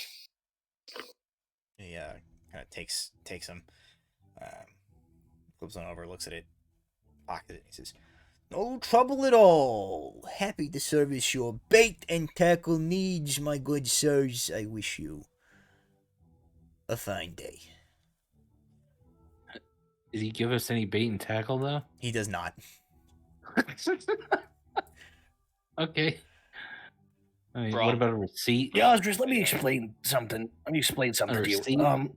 What old Jarvis runs there is what we call a front. Yeah, I get that. I also have questions. What's your question? Was that common? Yes. Because I could not follow. What? That was absolutely About common. The language? Yes. Speak 3 languages, and none of that was those. That is not. I mean, the accent's a lot different, but that's not a whole lot different from the kind of accent that you might get out of Vale. Well, Yeah, Walter, maybe it's just. And Maybe then I lean just him close and uncultured. go, "'Cause you're stupid," and I boop his nose and walk away. Uncultured. Ugh. It's called class. Look it up, Walter. Vorenheim. Hmm. I'm loving it here. I feel very welcome. Okay. As Osrius says that, somebody like bumps past me like, "Hey! Watch where you're going, you enormous jabroni!" And I was like, you want to say that again? And they go, Yeah. "Watch where you're going, you enormous jabroni!" I'm gonna look to Brom and be like, Brom, do you know this guy? I will step in and go, "Look, buddy, I don't know you, but unless you want to be turned into a very, very fine powder, I suggest you walk away." Make an intimidation roll. Because I will punch a man in the street right now. I don't go to jail. Intimidation, you said? Yeah. I will go yes. to jail. Well, I rolled a 1, but I have a plus 10, so that's an 11. Can I? D&D Beyond dice. I'm throwing them all away. Real dice. You throw the Throw computer away away. digital dice. The the individual looks at you, and like he wasn't eating his heads. So you step into like in between Oz and this person, and they look like they are about to fight you, and then like the other person that they're with is like, "All right, come on, Marcus. We gotta go. We got stuff to do. You can't be. This is like the fourth guy that you've tried to fight in the last 2.5 blocks. I'm sorry that Deborah left you and you're looking to take out your regression in somebody else. We really have to go now. Come on." Yeah. Did I hear him say that? Yeah, he's like 2 feet from you. He said that right in the open. All right. As we're Really? leaving, I'm gonna like cast message at him, and be like, "Deborah's better off." Make a perception check. 17. You cast that message and you guys like continue on your way down the docks, and you hear like faintly in the distance, you're like, the wailing of a deeply sad man, crying on the docks. Okay, so that handled. Where are you heading next? He didn't tell us specifically where to find. Pier 6. Oh yeah, Pier 6. Yeah, he that's did what tell it you Eddie Two Fingers is at Pier 6. That's where you're headed for. You're looking for Eddie. Yeah. That's the lead so Very far. Sure. Start shaking trees. You make your way across the dock. Make another investigation check. Would you?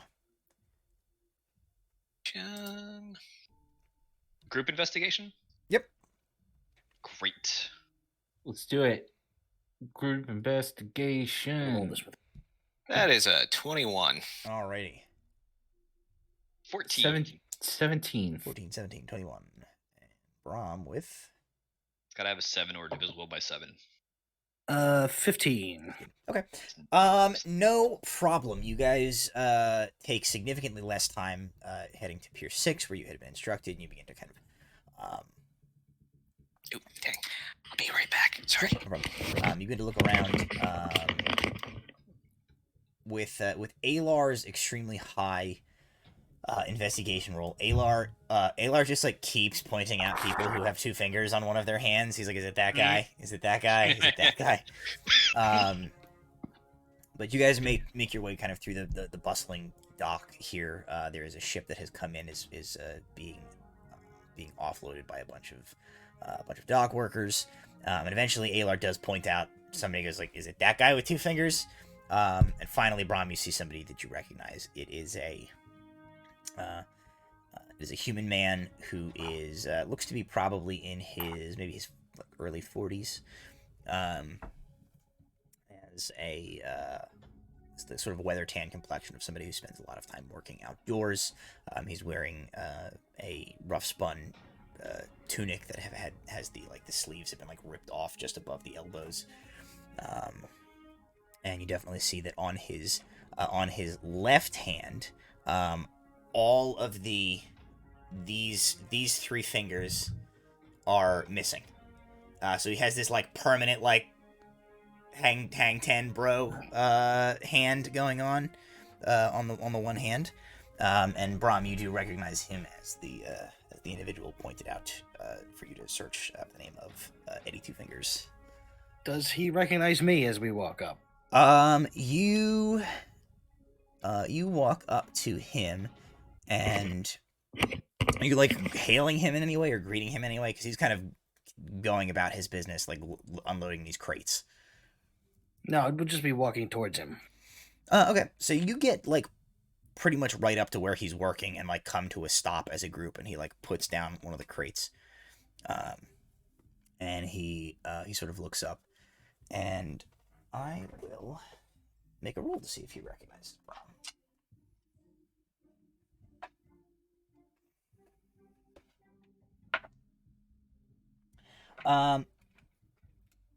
He doesn't seem to. He kind of looks at the group of you, and he goes, "Yeah." Hey, what's up, Eddie? You making fun of my weird hand? No. He says, "All right. Well, what can I do for you people?" Oh, Eddie, I'm so deeply saddened that you don't remember me. He double glance at you again. He's like, Wait a minute.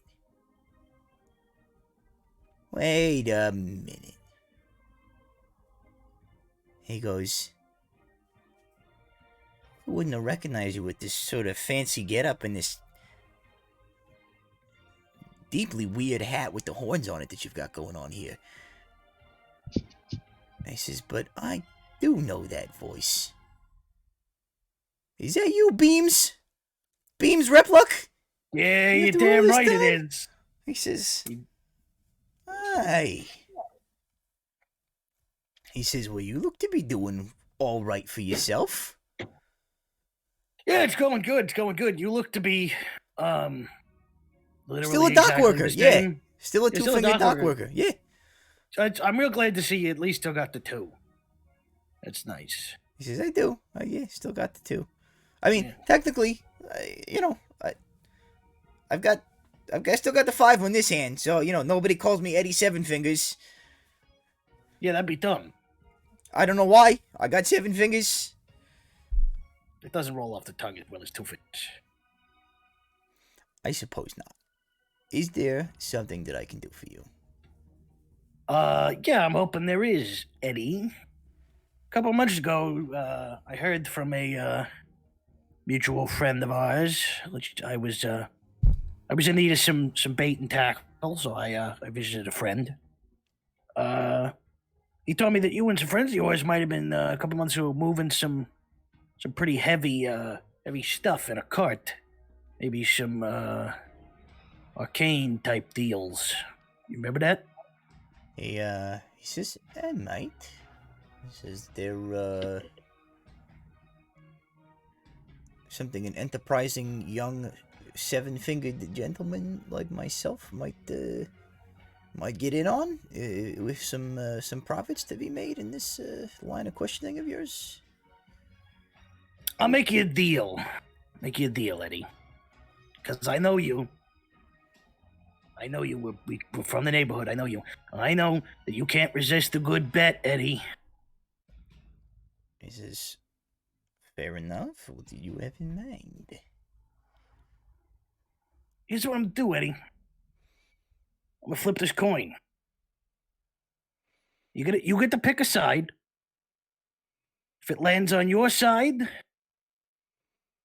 I'll pay you 50 gold. If it lands on my side, you tell me whatever I want to know for free. He says, "All right." Can't say no to that. Heads or tails, Eddie? Tails. Okay. And I'm going to flip the coin. And this coin is something that I've had for over a year and haven't used. The magic trick coin that appears whatever head I want it to be. Is that canon? Is it The canon? first time I've gotten to use it. Yeah, it is. It is. Yeah, this was one of the. I got this out of one of the loot It's crates. one of the first things the Yeah. wizard gave him. Yep. I haven't had to use it yet. You flip that coin, he chooses heads, you flip that coin, and in your mind you go heads, heads, heads, heads, heads, heads, heads, heads, heads. You show it to him, and sure enough, heads. He goes, balls. 2 out of 3, 2 out of 3, come on. All right, but we're gonna raise a little bit. If 2 out of 3, if I win, you're also gonna buy me a drink, and I'll up it to 75 gold if you win. He goes, oh, so you have a hard bargain, but yeah, all right. All right, Heads this sticking time. with tails. Nah, You going heads with this time. ta- Switching it okay, up. going with heads. All right, give it a good flip. Flip. You show him. He goes, damn it! All right. The bet is a bet. What do you want to know? All right, first of all, did you move that stuff? Eddie? Oh yeah, All right. ship by the name of the. Oh, boy, Doofus, Dudley, Dewberry, Dawes. Dawes. That's it. This guy's got it. Yeah, ship by the name of the Dawes came in. A bunch of stuff on it from some of the fancy theaters in Midtown, but yeah, it was some stuff going to one of them private auction house type places up in Hightown. Yeah, you know which one? He says, I do, in fact, because I brought it there. He says, brought it to an auction house, went by the name of Bowker, Codwell, and Sweet. All right. Now, do you ever remember a book being one of the items? He says, it was a big, heavy thing. Seemed like it might have been a statue, covered in like a bunch of canvas, and then just a bunch of stuff in crates. All right. Okay. Thanks, Eddie. You've been real helpful. And You want to ask him when the auction you was? take a rain check on the drink, and I'll hand him like 2 gold, and I'm like, just 'cause I like you. He Good kid. says, well, thank you, But Beams. not the coin that I flipped. Sure. So, he says, I appreciate it, Beams. He said, hey, if there's anything potentially profitable comes out of this little investigation of yours, that maybe you need some muscle, maybe you need a little backup, somebody to look tough, or anything you might think of. Well, I mean, we got that guy rolling with us, so we're not gonna need anybody to look tough. But Says that yeah, is I'll keep you in mind, Eddie. Aye. Beams. He clearly wants to offer a hand. Listen to me right now. Look in my face, Walter. You are not allowed to call me Beams. Okay, you have not earned that. All right, moving on.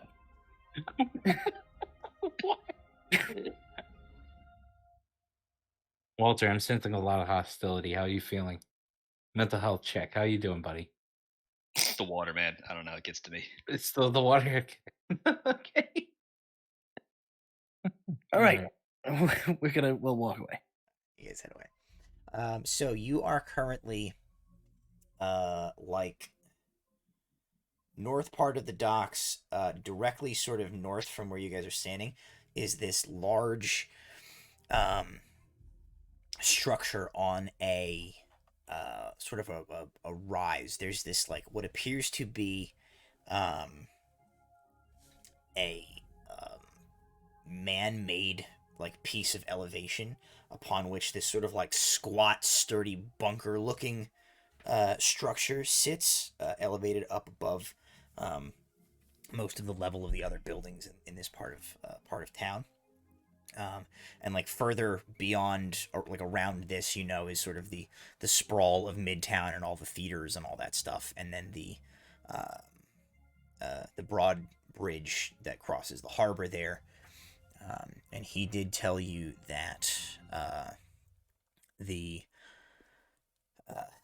auction house that they took that stuff to was located at the auction house of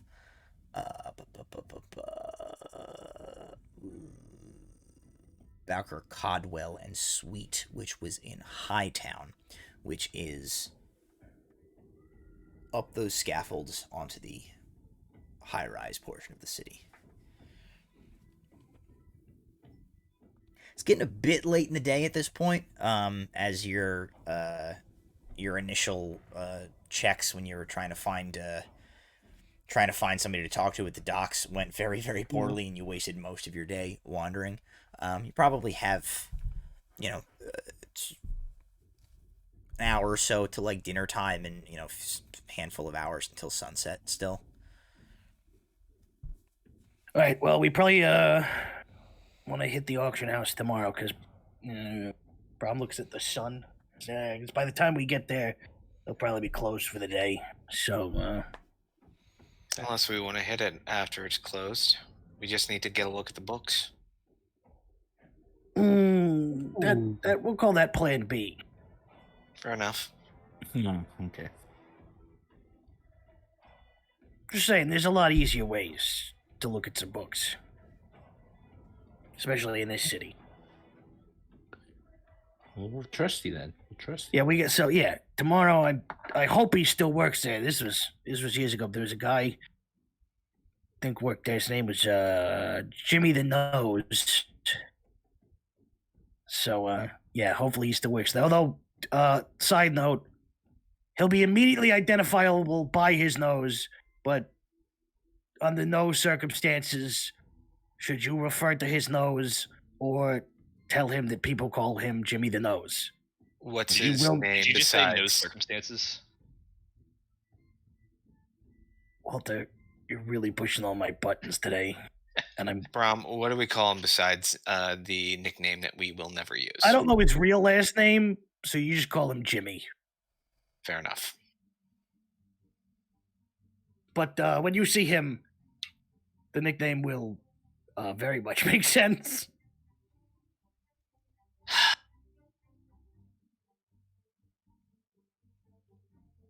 All right. So, what do you guys want to do for the rest of the evening?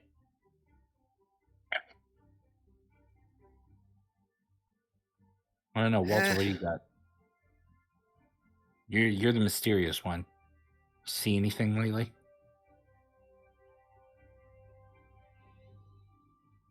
What does that even mean?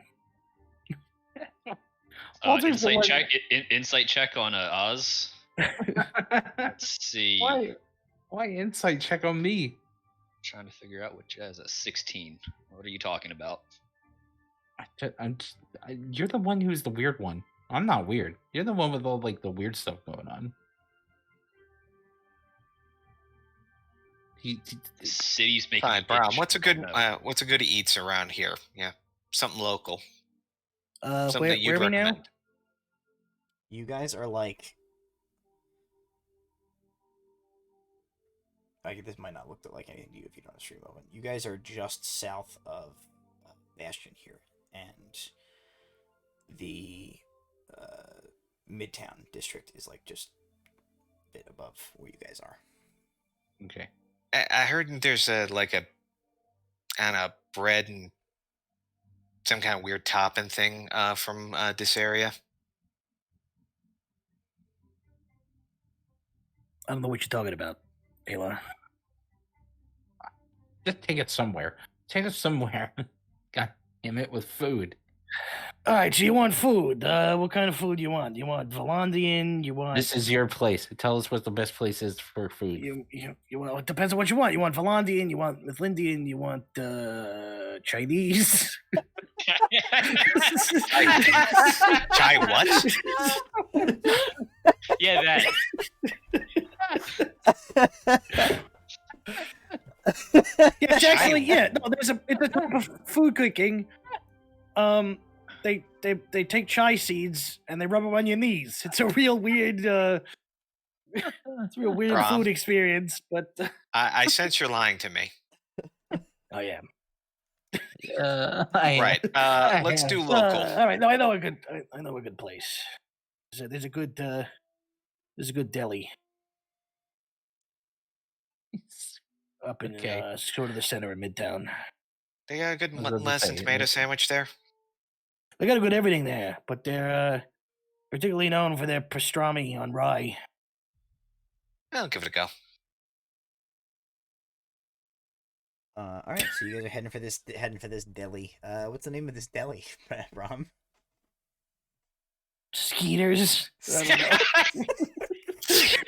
you're just gonna say Midtown Deli, but all right. Skeeters. Skeeters with pastrami. This is the first name that came into my head, so I went with it. You guys head over to Skeeters. There is a green guy behind the counter, and he goes, "Ha, ha," as you guys come in. No, you head to Skeeters. I mean, there could be a half orc named Skeeter that's there. There better be a half orc named Skeeter there. There is now. There is now. Skeeter the half orc is more than happy to sell you guys pastrami sandwiches. I feel like I need a pastrami sandwich prop right now. So what do we do after we get these books? So I guess we're sitting down and like we're talking this. So what exactly are we doing after we get these books? Well, It seems like step we- one is right. locating the book. Step two is seeing if we can negotiate for the sale of the book, or absolute worst If we case can't scenario. steal it, Well, we're trying. That's plan. We'll call that Plan G. Yeah. if it So comes what to it. happen? What happens when this all goes wrong? Because it's definitely going to go wrong. We all know this. Don't try to give me crap here. then, I then know we that. improvise. Then we Yeah. improvise. Then we improvise, like always. Look, Wouldn't that cause us some I'm- trouble if we have to try to improvise around here? How far can your name really go in this city? Well, it's Wow. Valand. If we can get out before anybody catches us, we're fine. My name may go decently far, but I also have some other names that go even farther. But Okay. She said. hopefully, we find out who owns the book. Can arrange either sale of the book with the order. Maybe they don't want to part with the original. Maybe they let a scribe in, copy the book. Or maybe we break They their want the legs. information. Okay. But once we arrange, our job's done. We head back to Terra Libra, pick up our tack, do the next job. All right. Fine. See how far this goes. It's got a bad feeling. So. I mean, you're not alone in that, but yeah. Hopefully we didn't cash in all of our luck already. All right. Gentlemen, what is the plan? Yeah, Brown, what is the plan? Well, I think we've been working real hard recently. I think we should deserve a little fun. So I know a little spot that I think we'll get quite a fun evening out of. I understand that this sounds like I'm going to take you to a whorehouse. I swear to God, it's not. I was going to say, is this a Although place if where... that's what you want to do, I mean, I know some places. The owner of the deli from over behind the counter goes, "If you're looking for a good whorehouse, I can recommend one. Weirdly enough, also called Skeeters." Nah, See, we that's don't an wanna go to enterprising Stevens. gent right there. Who? I He's mean, on his way up. He's making a name for he owns a delicatessen. He owns a house of questionable repute. No, Yeah, he's covering a lot. I don't own it. It's just a coincidence. Oh, Into okay. franchise. I apologize. It's a Yeah. subsidiary. Yeah, the other Skeeter. It's a subsidiary of. Never mind. I was gonna say Dewey Skeeter now, but Jesus. Yes, the Skeet company. Jesus Christ. All right. All right, so Brahm, you have a place that you are interested in taking everybody. Yes, I am taking you to the Twilight Royale. Twilight Royale. Brahm leads you guys out of the deli, and to a strip of theaters and venues that are kind of like lining this wide street. You can hear music and the sounds of like plays being performed and things like wafting out of the streets from the sort of the open upper story windows of a lot of these large establishments. And there is one that you were led to by Brahm. It is the very end of this street. It is sitting directly up against the looming stone precipice that leads up to Hightown. If you look up, you can basically see almost directly above you. You can just see the upper echelons, the upper spires of that enormous bank up above, looming high above you, several hundred feet. But the establishment that you are led to is this very glamorous looking establishment. It's a several tiered establishment. There are banners hanging from all of these sort of like crenulated facade along the sort of the rooftop of this that have these like purple and gold like fleur-de-lis patterns on them. The front of the building has a number of like columns that are holding it up. They have also all been painted purple. And there is a large sign out front indicating that the name of this establishment is the Twilight Royale. There is a decent-sized group of people just sort of like milling around just outside the building. Some folks waiting to get in. It is just about kind of like you see that the sort of like the evening rush is about to begin as people begin to like file in. Brahm, you make your way to the bar or to the front door, and you immediately recognize the individual standing there, like the doorman that is running this the door here. Is a gentleman who has been here for as long as you have had experience with this establishment. A tall, sort of broad-shouldered human man that you know is named Boris. And unlike the others that you have like sort of met from your past today, you don't even have to ask the question. Like as you approach, he's like dealing with some people. You see he's like taking like a cover charge of 2 silver pieces from people as they're like heading in. But as you guys approach, he turns and like Brahm, he locks eyes with you, and immediately you see he like splits into this wide grin, and he holds like a hand up to the person who was like about to walk in, and he says, "1 minute, please." And he steps over, and he comes to you and he says, "Little Abraham, it has been a long time. I am Not glad so to little see-" anymore. He says, "No, I see this," and he like pats your large shoulders, and he says, "You have grown up. I have indeed. How you doing, Boris? He says, I am as good as always. He says, they will be happy to see you. They are here tonight. Oh, it's a bit of a rare occasion.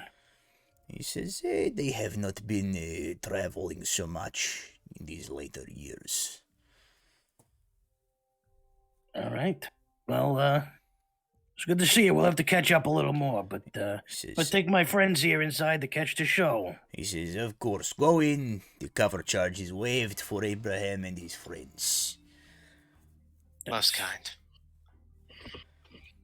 And I'll shake his hand, and I do the old, his money in the handshake. Sure.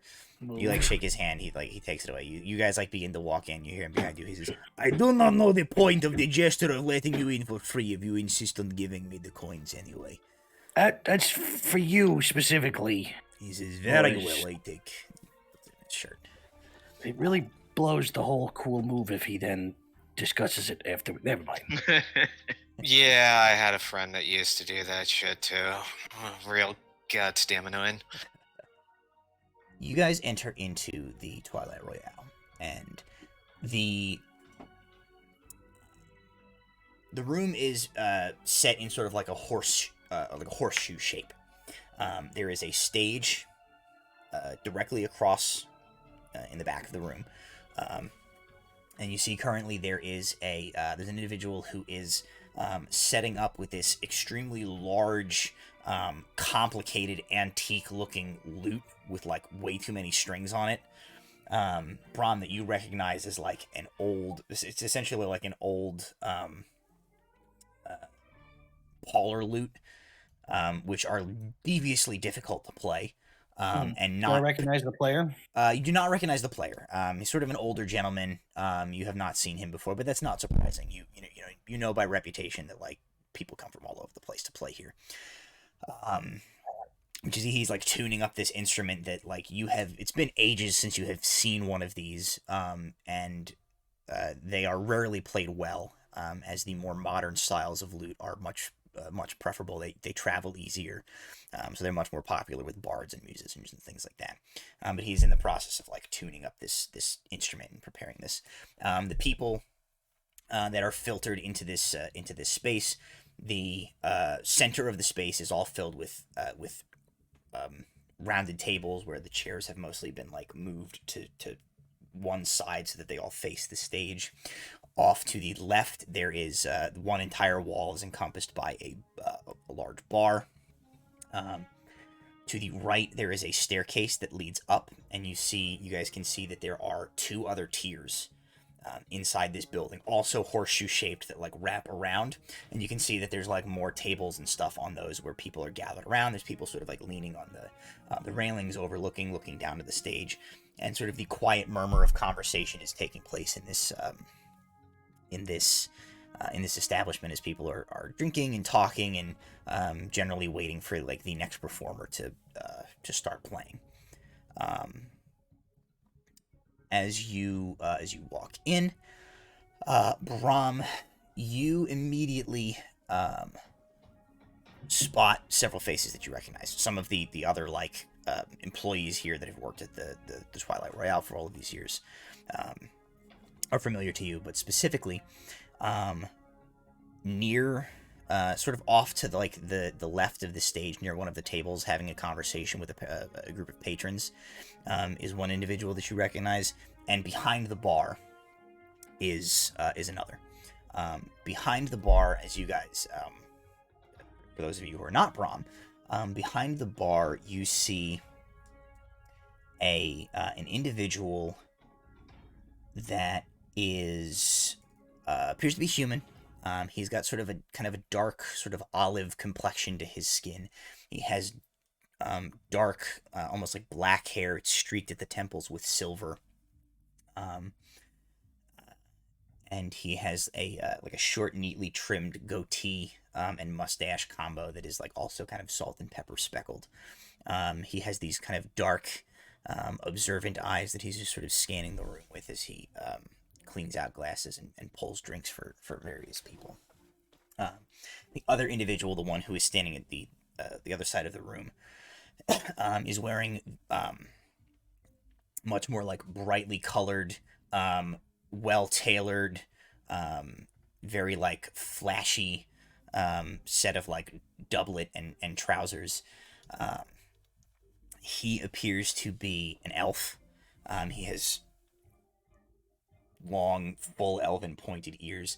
He has like perfectly manicured shoulder length hair that is this like lustrous auburn reddish color. And even from here you see him like there's like this like twinkle in his eyes as he's talking to these patrons. He says something to them, one of them says something else, and he lets out this like laugh that's almost like musical and seems to like carry across the space.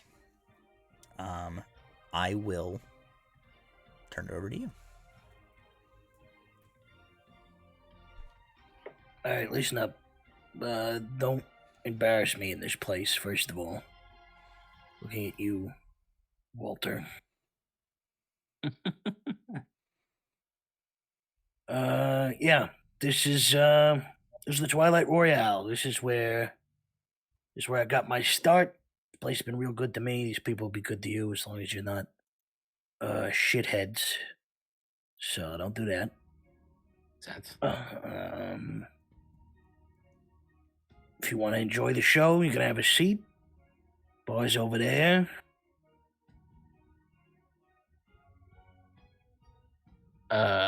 I'm gonna sit down and for the show then. If we don't have to do anything else, I think we're gonna go catch a show then. Sure. Yeah, easy enough to grab a table. Yeah, sure. Alar will head over to the bar, but he'll keep an eye on the stage. Okay. Walter and Brom, what are you guys up to? I will take a seat for the show. Okay. So you take a seat with Walter and Brom. Come on, Walter.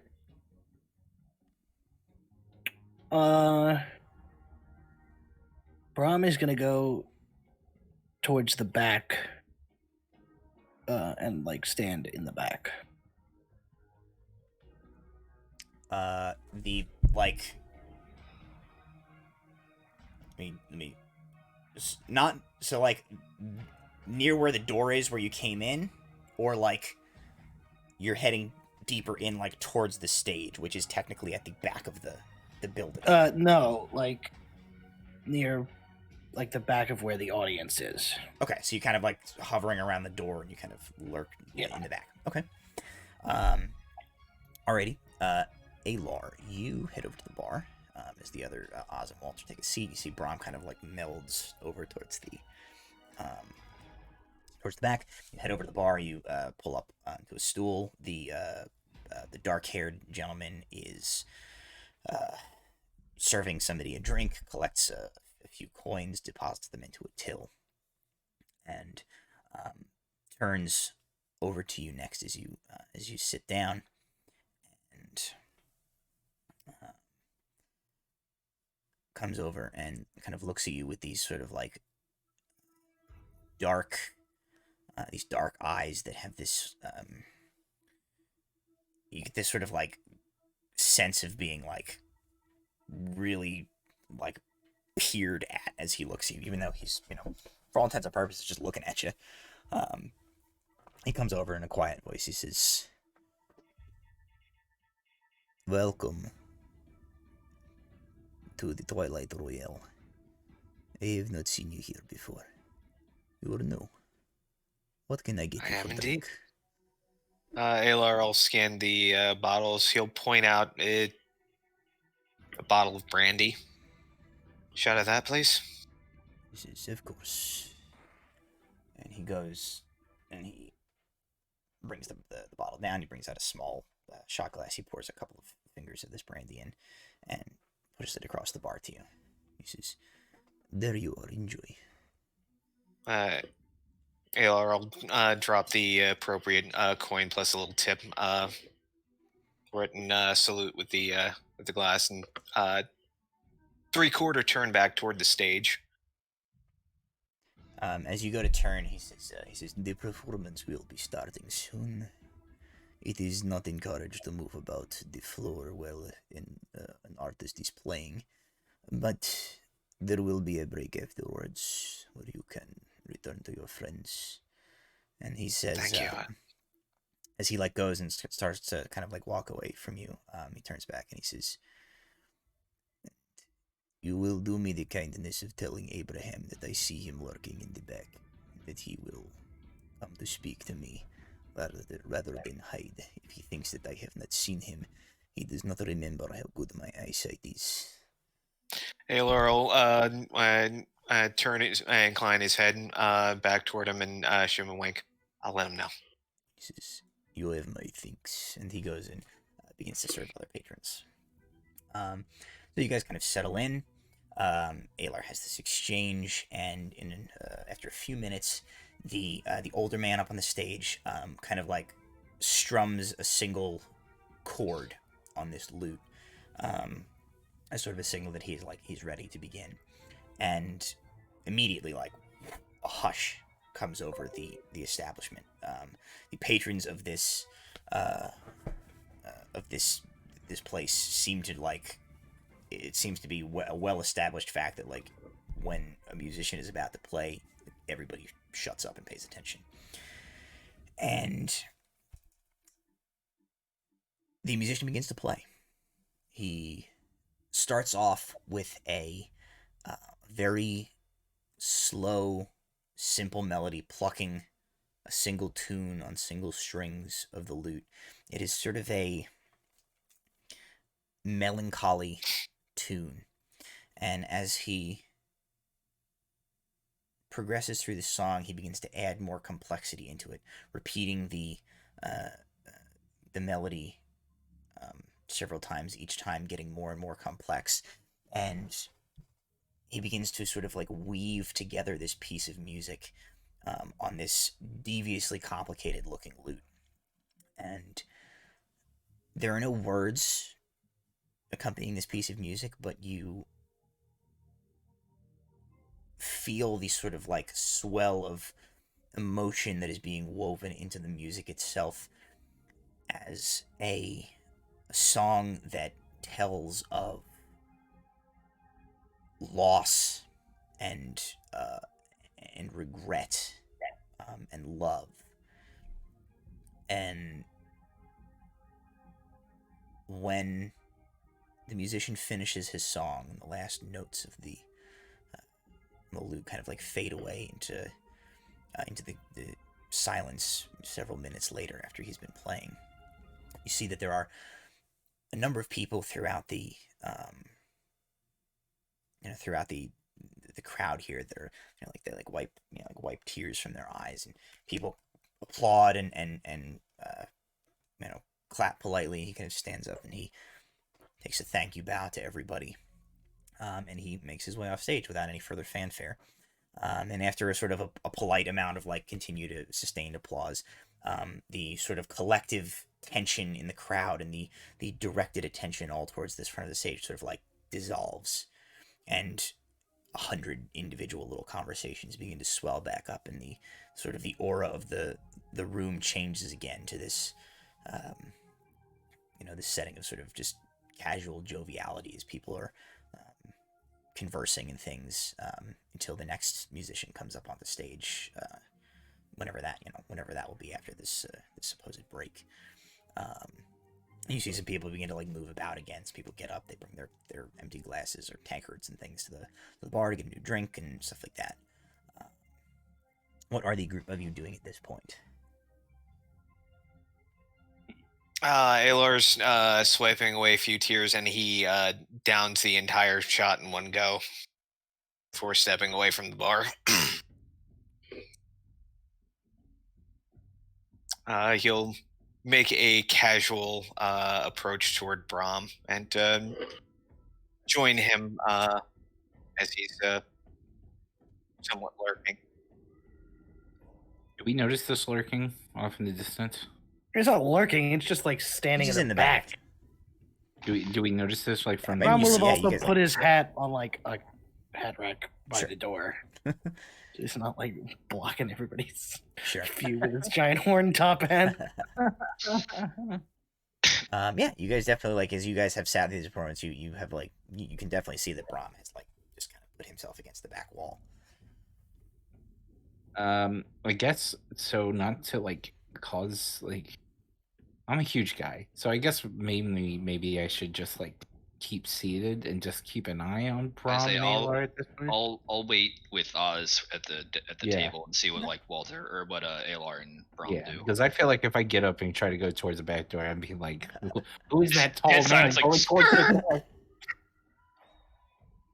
Move the table by accident. Yeah, I'm gonna fall on something. I know I will.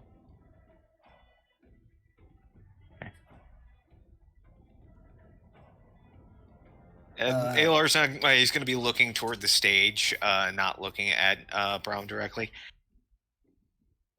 Your friend at the bar asked me to tell you that you shouldn't leave without at least saying hello to him. That old man and his damn eyeballs.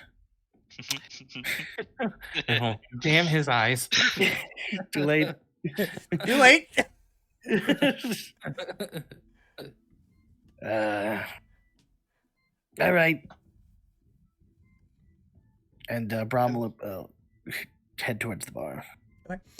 You head over. By the time you have like made it over there, you guys see that the auburn-haired elf has been has like either been like waved down by the guy behind the bar or has like made his way over of his own volition. So as like Brom approaches, the two of them are like behind the bar together as he comes over. What are the trio of you doing as he approaches the bar? Anything, or are you just like staying your ground elsewhere? I'm keeping an eye on him, but I'm holding my position now. I'll stick with Oz either way. So Yeah. I mean, I hope we're close enough to like be in earshot of the bar. If it's not. Yeah. If you're like specifically trying to eavesdrop, you can probably like overhear the conversation.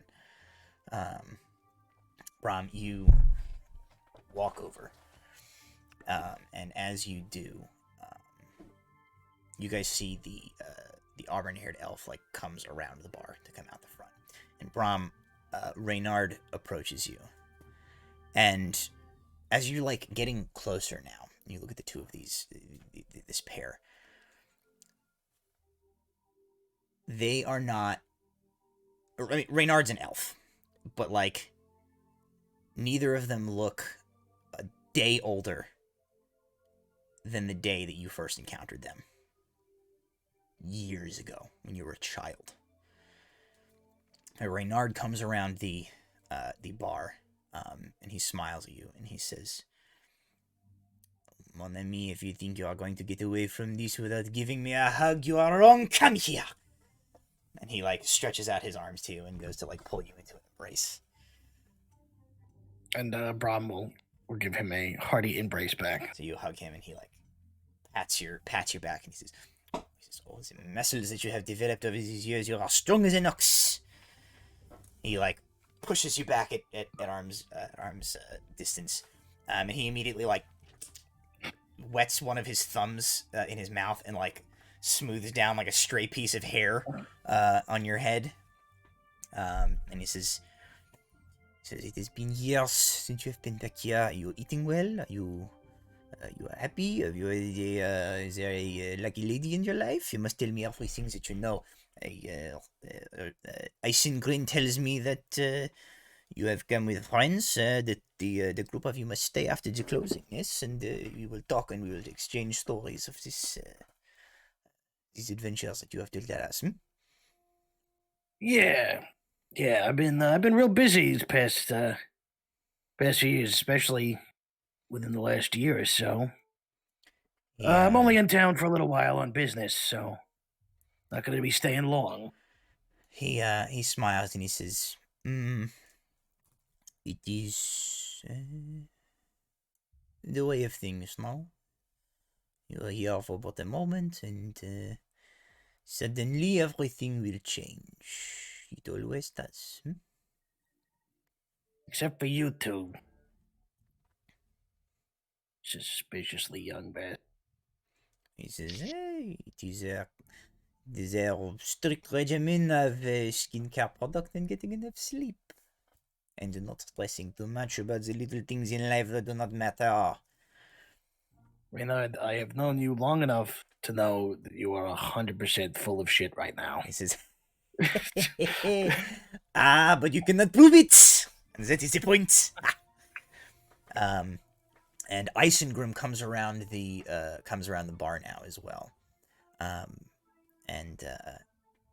Unlike his counterpart, he has sort of this like dour expression still in his face as he looks at you. And he says, "You are looking healthy. I am glad of this." He says, "Your business that you speak of in this town." He says, "When last you left, you remember that we did not part on the good of terms." He says, "You know our feelings on those people. Still you are work for them?" My business here is different than what you might be thinking. It's some legit business working for the Order of Libai. And the old associates of mine that you speak of, we've parted ways, so to speak. Not Make an insight check. necessarily on the best of terms. I'm rolling real dice. Rolling those real dice. 17. 17. As you say this, you see the pair of them exchange sort of a surreptitious glance.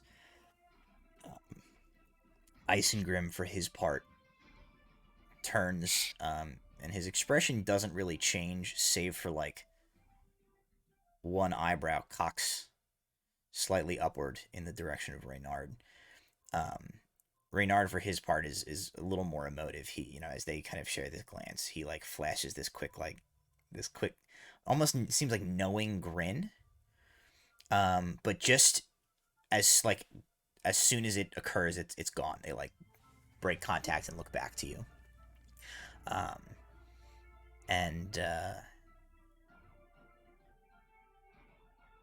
Reynard sort of, like, fusses with your lapels a little bit. He says, "It is very good. Then we will have a proper conversation after the establishment is closed for the night.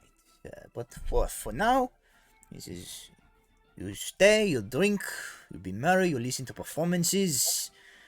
It will be good night. Yes, yes, yes." And he, like, Yeah. One last thing. Is Tina working the night by any chance?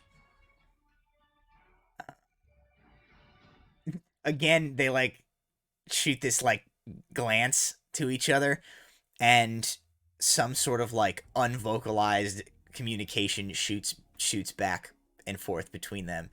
And Reynard, like, this time Reynard does crack into, like, this, like, humongous, mischievous grin.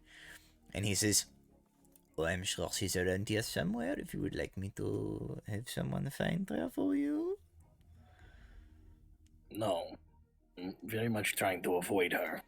He says, "Bah! There is nothing for this feud between you but the confused bad blood emotions of the passion. He says, "You talk to her, she will slap you a few times, and then you will be lost in each other's arms, just like the old days." I don't know if that's gonna happen, but do me a favor, Ice. Why don't you hide all the knives? Isengrin's like, "I will do this, yes." The Reynard, like, grabs you on either side of your face and, like, plants this, like, smacks this kiss right onto your forehead, and he says, "Oh, mon petit chéri, mon beautiful amour, I am so happy you are here. I must go now. My public need me. And he, like, skitters off to go mingle with the other patrons. Ice and Grim goes to head back behind the bar. And he turns, he looks, he says, Ibrahim, you will play tonight. I trust you have kept up with your talent, yes? Yeah, I've made some progress. This is good. You will play tonight. I will talk to Reynard. You will play last slot. Okay. Um, Hopefully whoever you had in that slot doesn't get too upset. This is... I give them free drink. They get over it. And so you guys spend the evening watching music. There is an ebb and flow to the way that the Twilight Royale is run, where a musician will come up, they will play a piece or two pieces or something like that, and the entirety of the patronage stops and watches and listens. And then there's a break. When the musician comes off, that gives people a chance to move around, to drink, to talk, to converse. And this back and forth proceeds over the duration of the night. And at around what you guys gauge to be, midnight-ish, Brom, Reynard, sort of from the front of the establishment, catches your eye and gives you like a nod and a gesture. By this point, somewhere along the line of the evening, Alar has rejoined Walter and Osrius. Sure. What's up? Brom Walter, was don't- not lying for once. Hell of a place. Yeah, I mean, it's something if you like all this. I mean, Walter, what do you think? It's good. It's all. Yeah. Never really had time to appreciate music as much as I should. Well, you're missing out. It's a nice break. This is a lot different than the... I'm a little interested to see what happens if the knives are not put away appropriately, though. Then we get another floor show. Pretty much. So, Brom, you are invited up to take the stage. What kind of performance are you giving? I will start with my masterwork violin, Mhm. and then almost seamlessly transition into the band door. Cool. Make a performance check with advantage.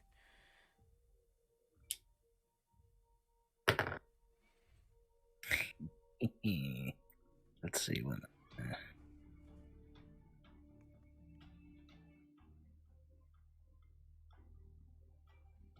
To be a 27.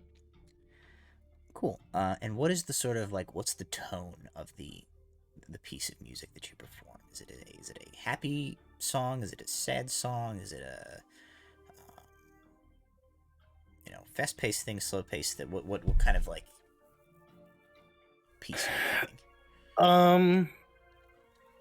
Before he starts playing, Brom will have introduced it as the title of an original composition entitled Melancholy Rambles. Okay. Which will that's the theme of the song. It's very melancholy. So, Brom plays for 10 minutes or so, and the performance that he gives, similar to sort of the vibe you got from that first musician, is that there is almost, it is almost as if he is like weaving the very fabric of like emotion and like expression of feeling into the notes that he's playing. And there are points where like you would swear that the man was playing two instruments at once, as he's got like this violin and this bandor that he's like playing, and he switches between, and it's so seamless that it almost seems to like blend into each other, as if he had like a second set of hands and was able to play both of these instruments simultaneously, even though you know that's impossible.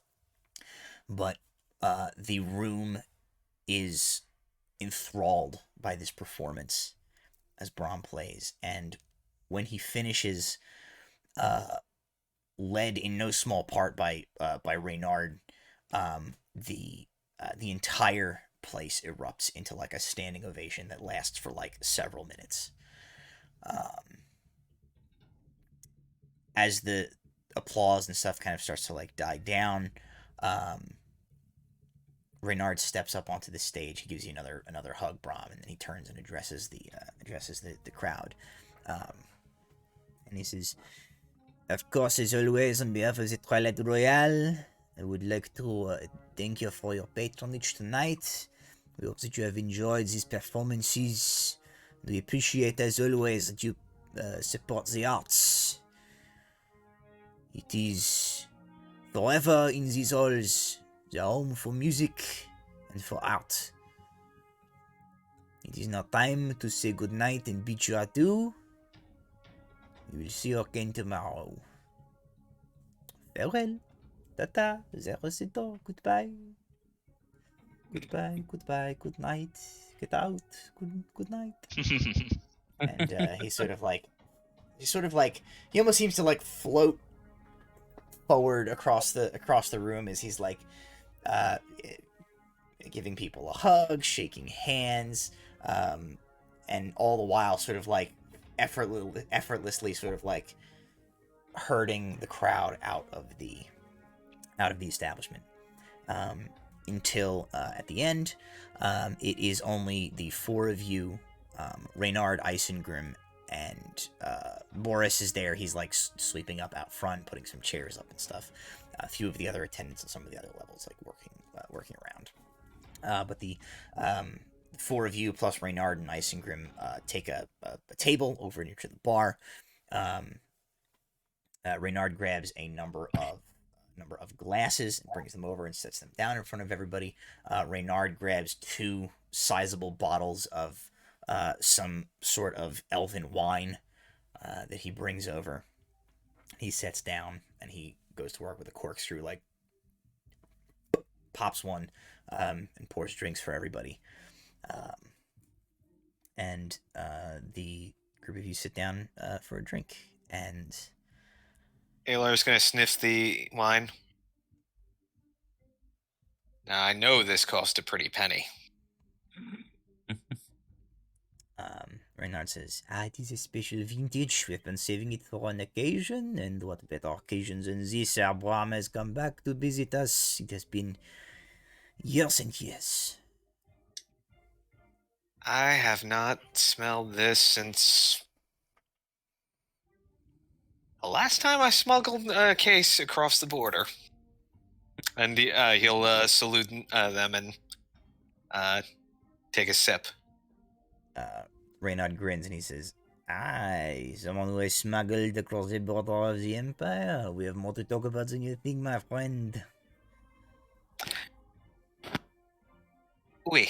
And Alar's accent becomes a bit more Ignian. You got a real sick sense of humor there, Ray. This is what? And I turn to Oz and I go, "The last time I had this," and I hold up the glass and go, "I think I was 17, and I had 5-finger discounted one of these from behind the bar. And I got caught. Let's just say that."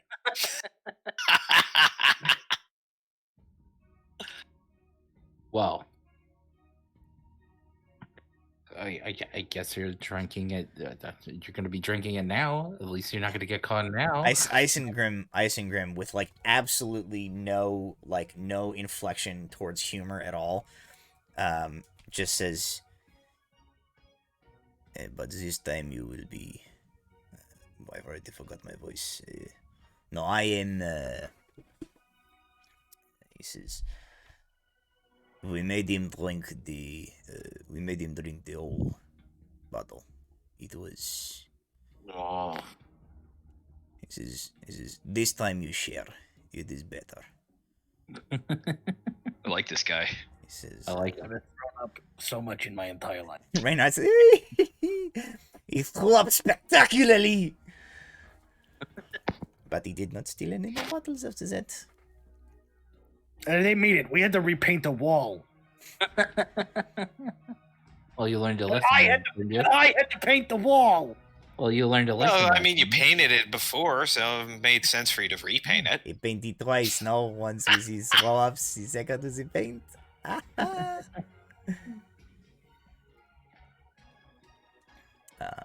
So they, you guys drink kind of companionably for a while. And Reynard turns to Isengrim and he says, before we forget, or before we get too drunk, perhaps go and retrieve it from upstairs. The time has apparently come. We knew it would. And Isengrim goes, he kind of nods, he says, yes, I will retrieve. And he pushes and gets up and walks upstairs.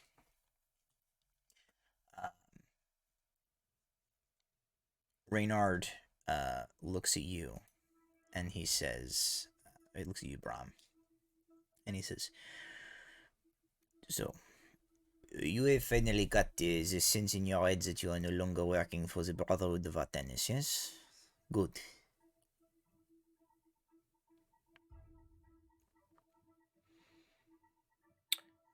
Yeah, you could say that.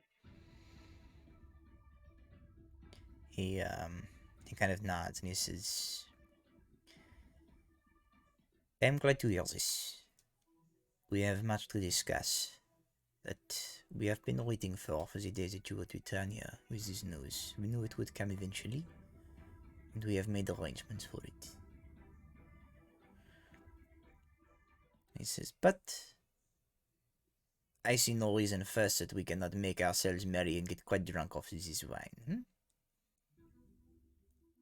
He says, and I will tell your friends all sorts of embarrassing stories about you when you were young. It's all right. We'll tell you a few embarrassing stories about him since we've known him. It's true. That's true. And I'll tell you some embarrassing stories about Walter.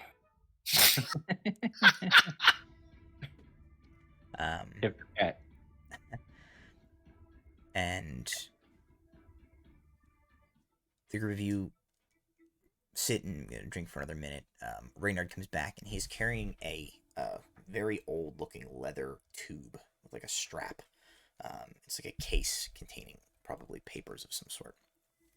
And he sets it down on the table. And he says, there it is. When this night is over, we will give this to you.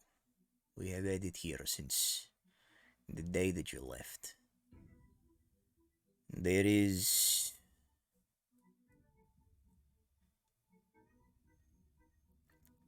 much coming. Soon in the future, I think.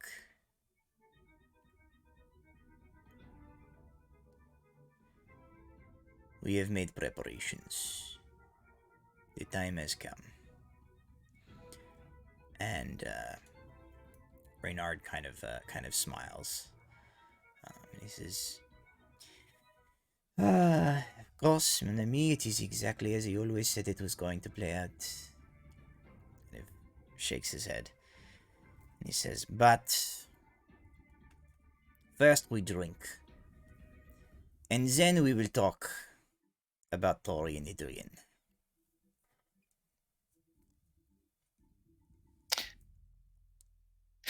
And that is where we'll end tonight's episode. That's ALR's reaction. He just starts laughing.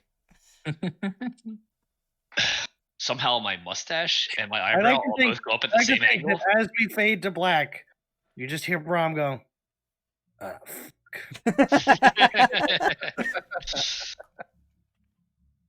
boy. Alrighty, well, thank you for joining us tonight, everybody. Thank you guys, as always, for playing with me, and thank you to our sponsors, Little Dragon Corp and Cardboard Castle, for supporting Proficiency Bonus. Be sure, if you have not done so, subscribe here, follow us here, find us on YouTube, subscribe there, subscribe everywhere. Just smash that like button. You have all of our content every Tuesday. You have all of the other D&D and non-D&D content that Proficiency Bonus puts out every single week, non-stop, until the inevitable heat death of the universe. Thank you for joining us, and I will leave you with this.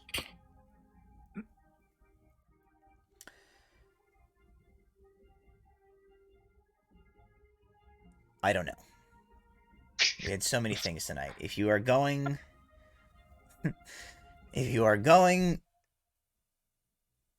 to get a sandwich at a deli, don't go to a place called Skeeter's. That's gross. That's good advice. And don't forget to add your proficiency bonus. I don't know. That was a terrible one. They can't all be winners. Good night, everybody. We'll see you next Tuesday with the Pirates. Bye. They all be winners, but some of them should be.